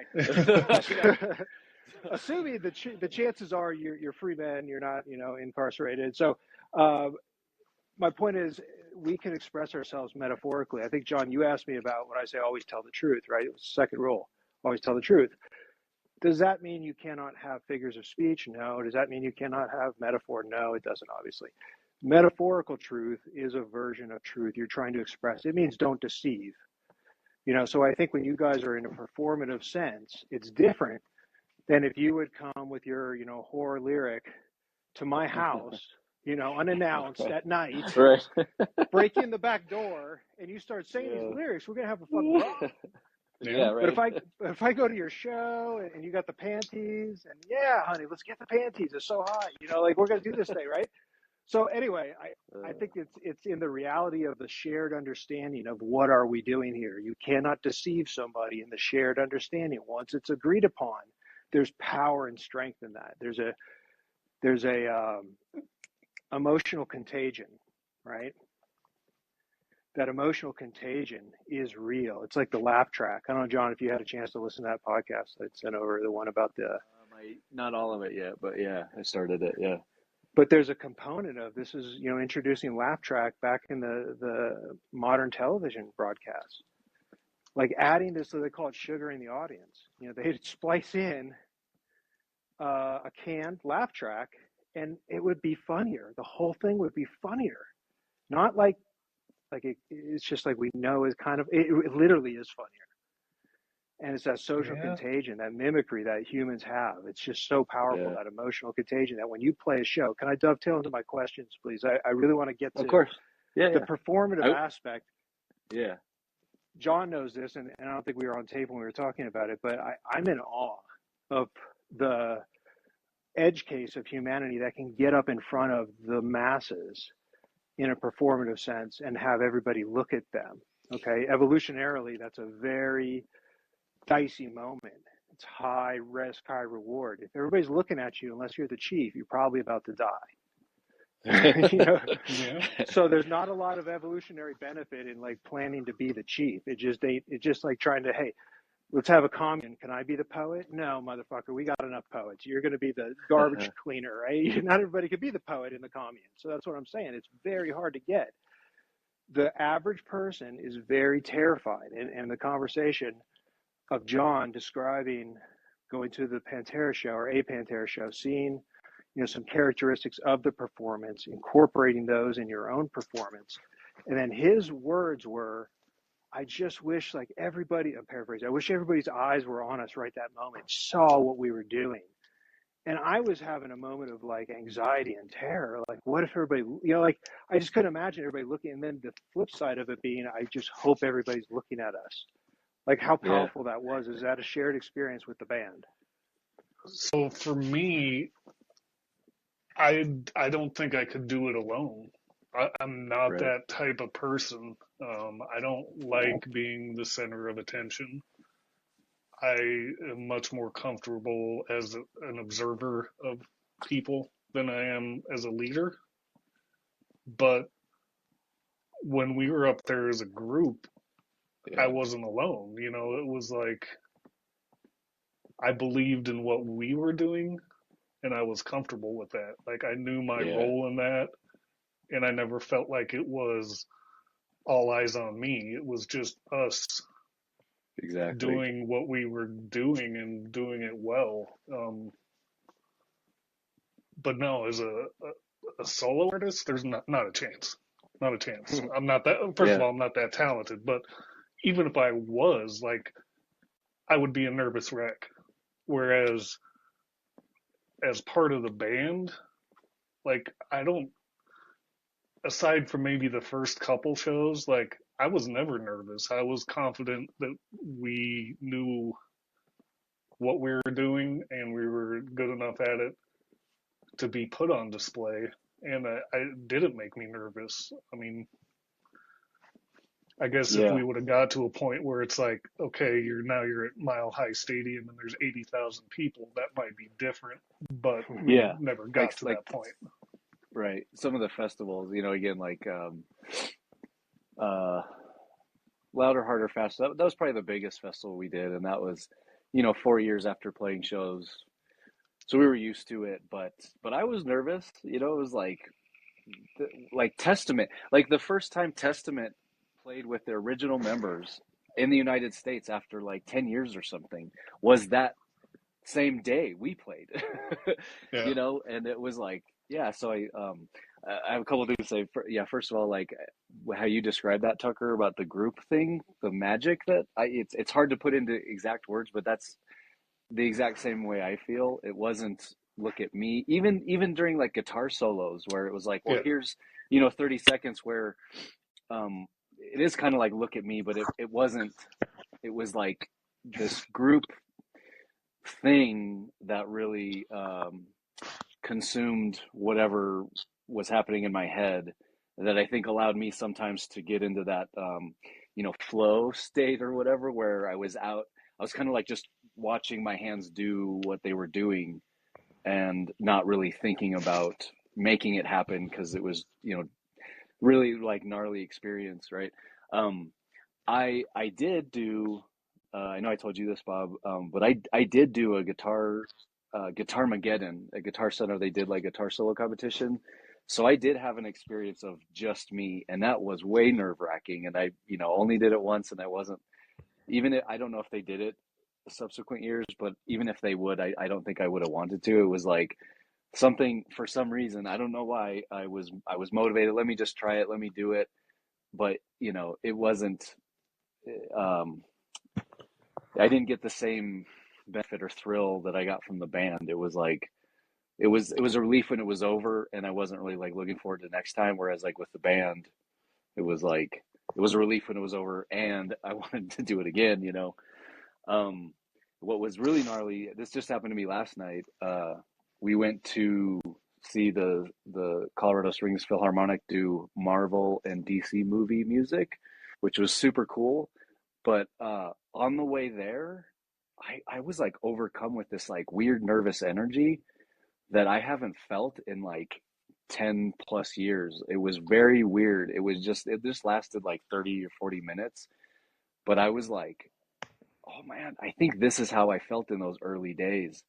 And then I started thinking, because it was like a sense memory thing. It was like the feeling was bringing back, I've felt this before, but it's been a long time. When did I feel this? And I was like, I actually think maybe I was nervous before most of the shows, maybe like driving there, just like, and it was like nervous might not be the right word, but definitely like an anxious energy of just like, um, I don't want to wait, man. I want to play. I want to like do this now, and having to like anticipation maybe is a good word in there. Like, but it was really gnarly last night, feeling that and going like, wow, man, I haven't felt this in a long time.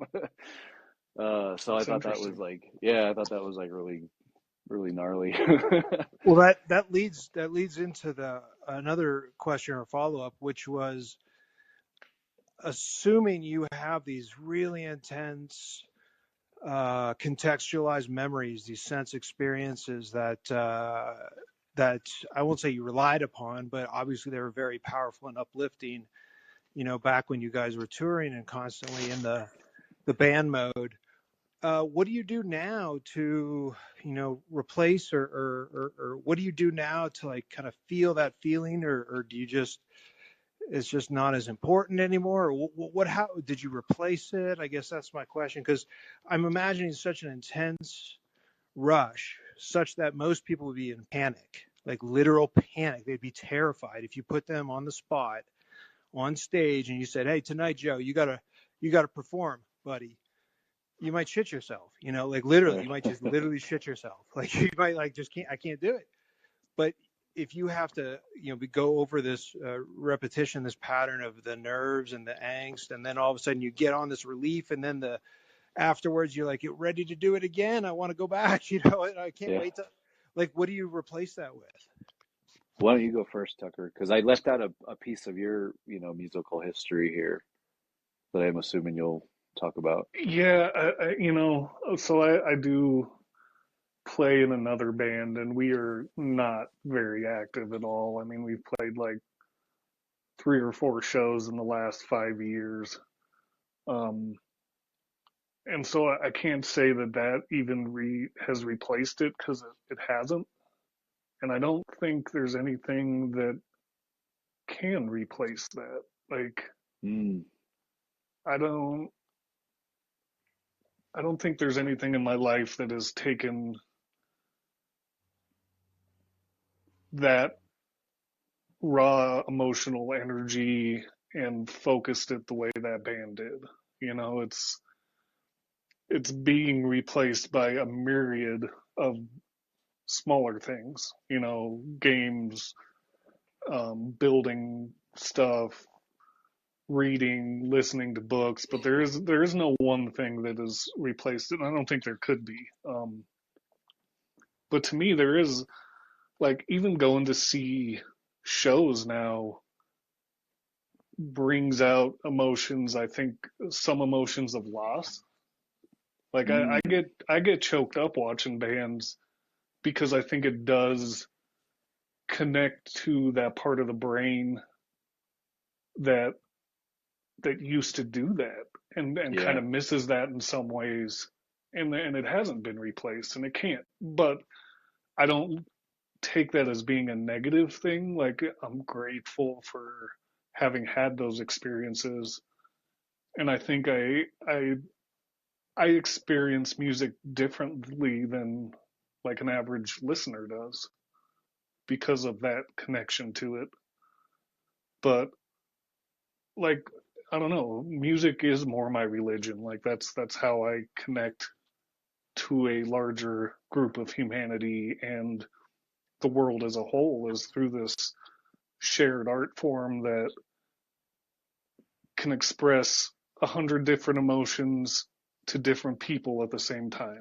You know, everybody has their own takeaway from a song. No two people have the exact same experience while listening to it, Right. or even really creating that song. Like, the people who wrote it probably all have different feelings about it, but it still came together into this finished product that is shared by the masses. And I don't know, it's weird. That's such a great mystery, by the way. That point in and of itself, the creator maybe not even being so aware of their own creation, that upon and further interpretation, maybe more depth can be found. I think that's the heart of the metaphorical expression. There's not a one literal way to go about doing it. You cannot measure it and say it is this many grams. You cannot Yeah. say it is traveling at this velocity. You can't say it has this specific heat or whatever. You can't do. It's a metaphor, therefore it's open to interpretation, and that is its power. Well, and to even go further than that, like, I was in a discussion on a music subreddit, and somebody was talking about, you know, the greats who either took or lost their life along the way: the Lane Staley, the Chris Cornell, um, Chester Bennington. You know, I look at it, it's like these men poured their heart and soul from some of the darkest times of their life into these songs, and then their career is literally getting on stage and reliving that pain every Mm. single night. Wow. Yeah. Wow. Kurt Right. Cobain, don't And forget. I mean, think yeah, Yeah. about you know, it's it. like, would they, if they wouldn't have gotten as big and that wouldn't have become their job, would they still be here? You know? Right. That's But interesting. to relive that darkness as as a career, like, that's Yeah. got to People were be, feeding off of it. People fed yeah, off of that darkness. Yeah. they loved it. And Yeah. it's like, you go Yeah. back now afterwards and you listen to Soundgarden lyrics and you're like, Jesus whoa, Christ. we probably should have seen this one coming. Yeah. You're like, it was all there. Like, the signs were all there. This was a very tormented individual, and they had a enormous talent to share that pain, but it didn't take it away from them. Yeah. Chester, man. It just shared it. You know, like, Yeah. What an irony too, like, because you see pictures of people at shows holding signs that say like "Your music saved me." yeah, What a trip, man! Like, Hey, John, the shared pain is half pain. yeah, pain, yeah, pain, pain shares the pain halved, yeah. Right? What a trip, man. Can, can I answer your question from my perspective, Bob, about the like replacement piece of it? Please. Because I think it's very similar to what Tucker said. But I like the words you used, Tucker, about like the energy thing. Like, because I knew you were going to ask this, so Kim and I were talking about it the other night, and it kind of occurred to me that like um, I similar to what Tucker said. I don't think I thought about replacing the energy part of it. Like for me, the thing that I had to keep doing was just being creative. So, you know, the year that we stopped playing was the year we had this roof built on our patio, was the year that I made this haiku page that I was being creative digitally with making web pages that are were doing stuff I thought was cool and writing haikus, you know what I mean? And just and talking. And I think so in some way maybe that replaced the time. You know, I wasn't going to band camp twice a week or whatever. We weren't. Our Fridays and Saturdays were open now. We weren't going to shows, playing shows or whatever. When we stopped playing, I even stopped going to shows, and you know, for a long time, I just kind of it just sort of like faded out of my daily life, I guess, right? But so in a sense, like I think I did replace it with just I had to keep being creative somehow, and so for me, yeah, that manifested in writing haikus and doing web page things, and just trying to still create stuff. I think for me, like that was um I don't, you know, what Teddy Roosevelt said, comparison is the thief of joy. So I really hesitate to say like the most thing, you know, the thing you know, my favorite thing, the most important thing. There's too many of those to say one Can I thing was can the I most. can I summarize something that I've observed Yeah, between the two answers? yeah. Okay, what I see now that I've gotten the multifaceted response is it's like a function of vulnerability. Mm, So Mhm. when you're up on, like what I'm saying is, if you're not the chief, you're about to die, which means you're ultimately vulnerable. You're literally surrounded. You've got everybody's eyes on you. You can't see everybody at the same time, and so you're ultimately, it's almost like being naked. You're ultimately vulnerable. So when you guys are talking about breaking up this one, and by the way, Tucker, the getting emotional upon seeing somebody else display vulnerability, that I take to heart. That's something that I've gone through, is this experiencing of beauty. And when you sense this thing, it's so overpowering, it makes you emotional, and you get choked up when you know, recognize what the lyric really meant, or what they meant in the movie, or whatever, you know, whatever that thing is. I feel it's like this sensation of someone was vulnerable with me, Sure. so you can now experience it from the other side. So once you were the vulnerable one, and now your appreciation for someone else putting themselves out there is so powerful to you, it comes through as this emotional rush. So what I'm getting at, guys, and John, writing haikus, but just not writing them, but publishing them. Okay, not just having ideas, but sitting at the patio and telling your ideas to other people. Okay, opening yourself up to a vulnerable thing where you're not just creating, you're creating and showing it to somebody. I think this is the key part of, hey, it's like a cooperative event. You can't just speak without a listener.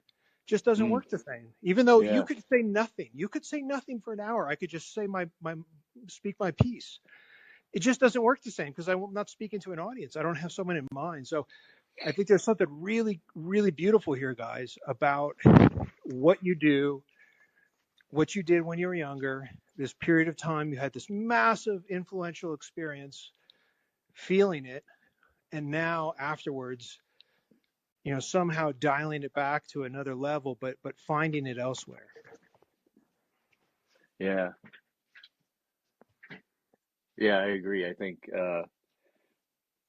um, again, I feel like I'm more thoughtful about things the older I've gotten. Tucker kind of alluded to similar things about, you know, in our 20s, it was just different. Um, but, you know, uh, thinking, thinking about like the way Well, you so said it about being like the being vulnerable, like really, really opening yourself to the risk. Like without that risk, it just can't be real, right? There has to be something at play. You've got to be betting something. You can't just do it for pretend money and then think you're going to win the mm, real lottery. Like mm, this is not in human nature. There's something there that when you turn it on from play mode to I'm actually going to do this thing for real, I think there's just something really powerful about that. yeah, Yeah, no, I agree. I agree.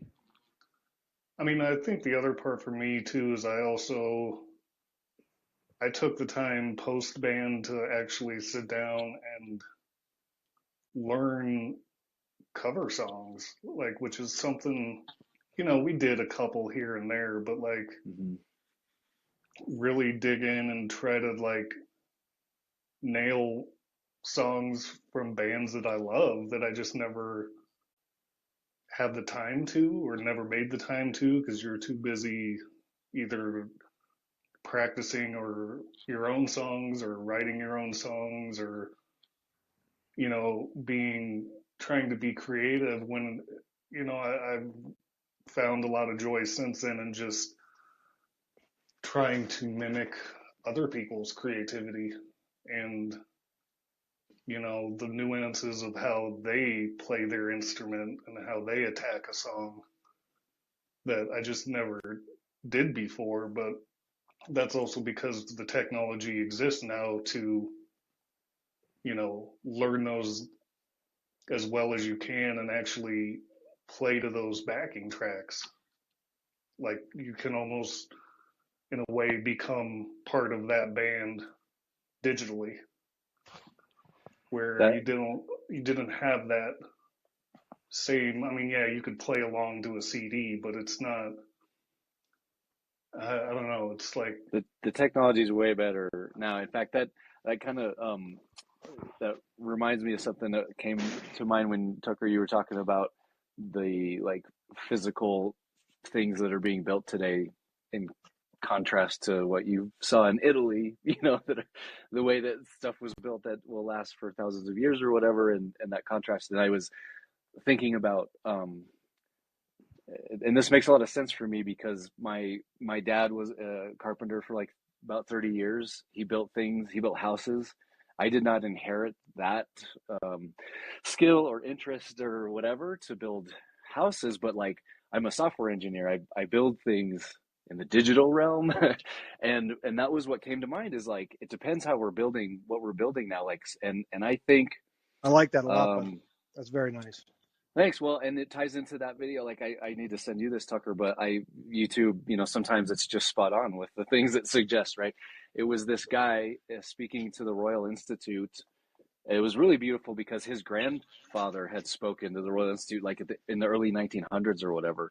And but one of his closing arguments or thoughts was around artificial intelligence and his kind of speculation is that in the future, much like the idea of the radio waves being blasted out into the universe, that you know he if I remember right, he said it like kind of like this, like he sees future generations building robots, building artificial intelligence to carry on this magic thing that's consciousness, that humans and maybe other uh he was talking about warm-blooded creatures specifically. He had a really interesting theory about that, but whether it's warm-blooded, interesting. But both, I know all three of us are on the same page here. This guy was saying it's warm-blooded creatures that have consciousness, and he's like, some people say octopuses, but he's like, I disagree. But I think the three of us are like, oh, I don't know. I think there's some like really gnarly stuff happening with octopuses, right? Heavily disagree. oh Heavily yeah, Yeah, disagree. right, right. So, John, that's actually book 2 of Children of Time is all octopus. yeah, so and I haven't had a chance to tell you about that, Bob, but yeah, Tucker again, spot on with his book recommendations. I know you're really enjoying the food one, Bob, but yeah, Tucker told me about this So, so trilogy. So good. Yeah. Yes. It's called Children of Time is the first one, and even that has this theme of digital consciousness. And dude, I really I want to believe that so much. I want to think that that's the future of our species, but then it's like it won't be our species anymore, right? It'll be like a new species, but like this what I think there are a lot of things we're building today that will last. And because of how it's built, it will be easy to see, the things that are behind, so in contrast to the facade where it's like nobody even knows what's behind it physically. I think in the digital realm, man, it's going to be so easy to not do that, to avoid that, to keep everything kind of transparent. And like, I'm very excited about all of that stuff, man. That's probably another episode, but Very exciting. Yeah, very exciting. The one question though is what happens if, to carry the metaphor on of the Italian cathedral builders, what happens if the cathedrals one day just become better at self-assembly than any human could ever put them together? Yeah. then that's awesome, right? I guess, right? I mean, that So sounds even better. now I'm going to recommend another book, and it's fairly old, but it's Ray Kurzweil, who's one of the, I think he's on the board with Google now, but he wrote a book called The Age of the Spiritual Machine. And it's been a long time since I've read it, but like he goes through from like the present time when he wrote it and kind of projected into the future of what things that could happen with AI, and like actually gets into like what we're going to have to deal with as far as like the legal system, like, and what, once something becomes sentient, that's a person basically, and they have legal rights, Mm. and they're going to have legal protections. And just a really interesting book because like each chapter starts with him having this hypothetical conversation with the AI he created at different points in the future, and like what they're having to go through and experience. And it's untread ground. Like there's people working on that, but I'm not sure society's ready for it. Just like I don't think society was ready for social media. Like Yeah. we didn't have the tools to deal with what we created. We didn't evolve as fast as our technology did. Tucker, it's Yeah. the unknown unknown. Hmm. You have to go through this thing to get some experience with it to begin to feedback loop, because going into social media, nobody understood how easy it was to exploit human decision making through a picture on a screen essentially, and Yeah. dopamine. I mean, it's like Right. simple, and machine learning, and adding these combos. So like the iPhone unlocks, the real power of the infinite scroll and all the rest, I mean, so these things are like unpredictably complex. Yeah. Yeah. Unprecedented times. Well, that's our generation, I think. Well, but I would count on, here's the thing I would count on, and I like the Ray Kurzweil angle, but I would count on the idiocracy angle, Oh, yeah. where everybody will be guaranteed enormous wealth such that our poorest in the next 200 years will be as a king 200 years ago. Sure.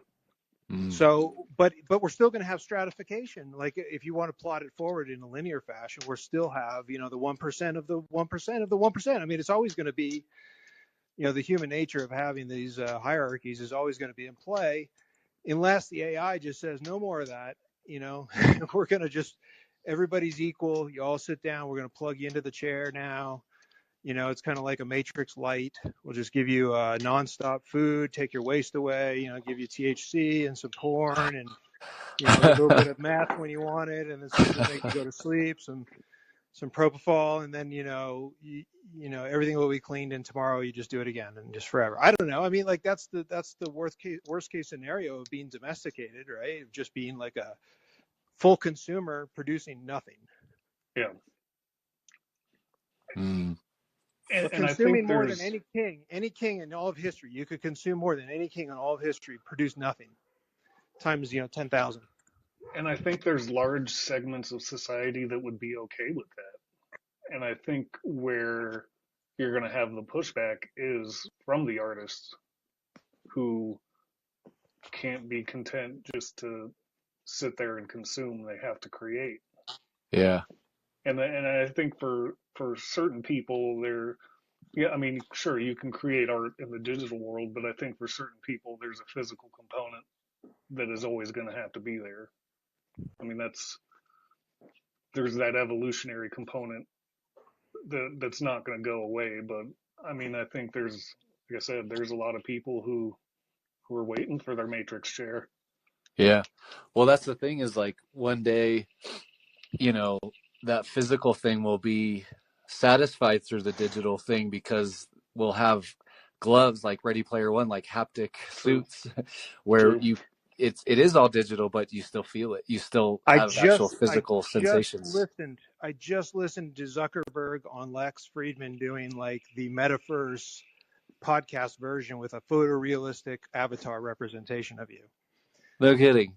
No kidding. The first time ever, Zuckerberg and Lex Friedman in a virtual space, the metaverse, doing the No thing. way.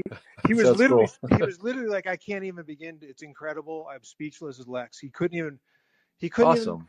He was like, it's so tricky. It tricks you that you think you're in this room with this other person, in like without the haptics. I mean, this is the point. Yeah. Just with the immersion of the sound and the visuals right now, it can trick you into thinking you are in a room with somebody else like 90% of the way. Yeah, that's gnarly. It makes me excited. I'm for it. I can't wait. Well, and okay, so then what kills me about where we're going as society is, you have the whole taking religion out, you have the whole simulation theory. And I'm not saying that's correct, but if it was, we're in a simulation working towards being in a self-created simulation. It's very fractal. You're absolutely right. Yeah. All the way down. It's turtles all the way down. All the way down. Yeah. Right. All the way down. No, but the beauty of what you're talking about though, Tucker, is that we will get the capability to do a positive demonstration. It's really hard to go back and do like, evolution, right? Random selection. Yeah. But you can do a simulation. What we're going to do is we're going to get so good at the simulations, it's going to virtually prove the statistical likelihood of the simulation theory. I don't know how you could ever know one way or another where you are in the stack of turtles. I think it's, probably impossible. But assuming we can prove that we can create a stack of turtles, you kind of got to assume maybe we're in the stack of turtles, right? I mean, that's pretty good. And that's kind of where I branched away from the militant atheism of my youth, is having the hubris to say science is never going to prove everything we would need to answer those questions. It's impossible. We can statistically and through physics say, yeah, we think the Big Bang model is what happened. But we can't say what happened before that. Yeah. We can't say, we don't know what was before everything was. And we also can't say like what new thing is going to be discovered, tomorrow or 100 years from now that explains it in a better way. I mean, how many times has that happened already? Even with mathematics supporting the idea of dimensions higher than the third, right? Us as physical humans can't even imagine that dimension. Yeah. We're not physically capable of even having that kind of picture in our head of what could be. We just kind of have to accept that it is, and that there may be things out there that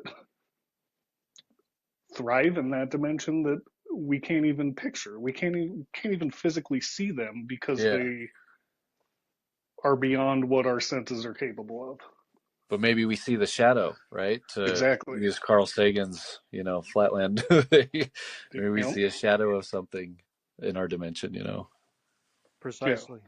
Yeah. Well, Uh, I know we could just talk forever, you guys. I love this stuff. My earpods did die. It is almost like 2.5 hours that we're in here. So maybe we could try to wrap up here. I think that was really all I wanted to say about the band stuff. It was fun to have a sort of outline to go through, but you know branching off in these conversations is really what I was. It was one of the things I was looking forward to. So thank you both for that. Super fun. I hope it's not the last time. Like we have Bob and I have talked about so many things to do episodes on. That I really think like anytime you're interested, Tucker, I'm down to have you in. Yeah, let me know, man. I That enjoy was it. really, really nice. I like that. Yeah.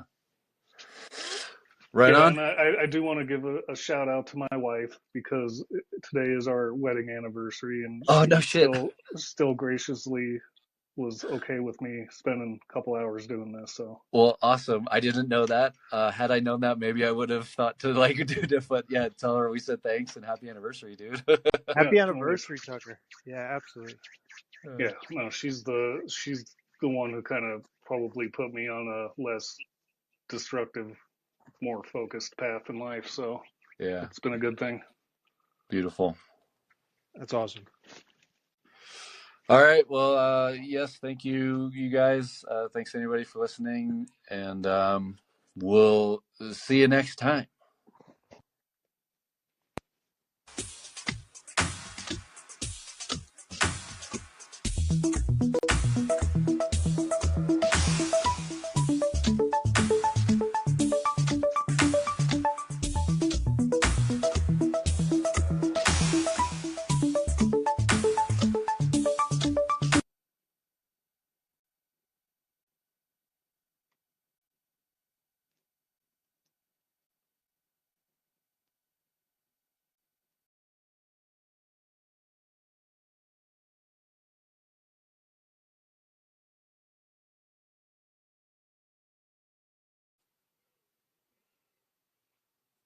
Cool.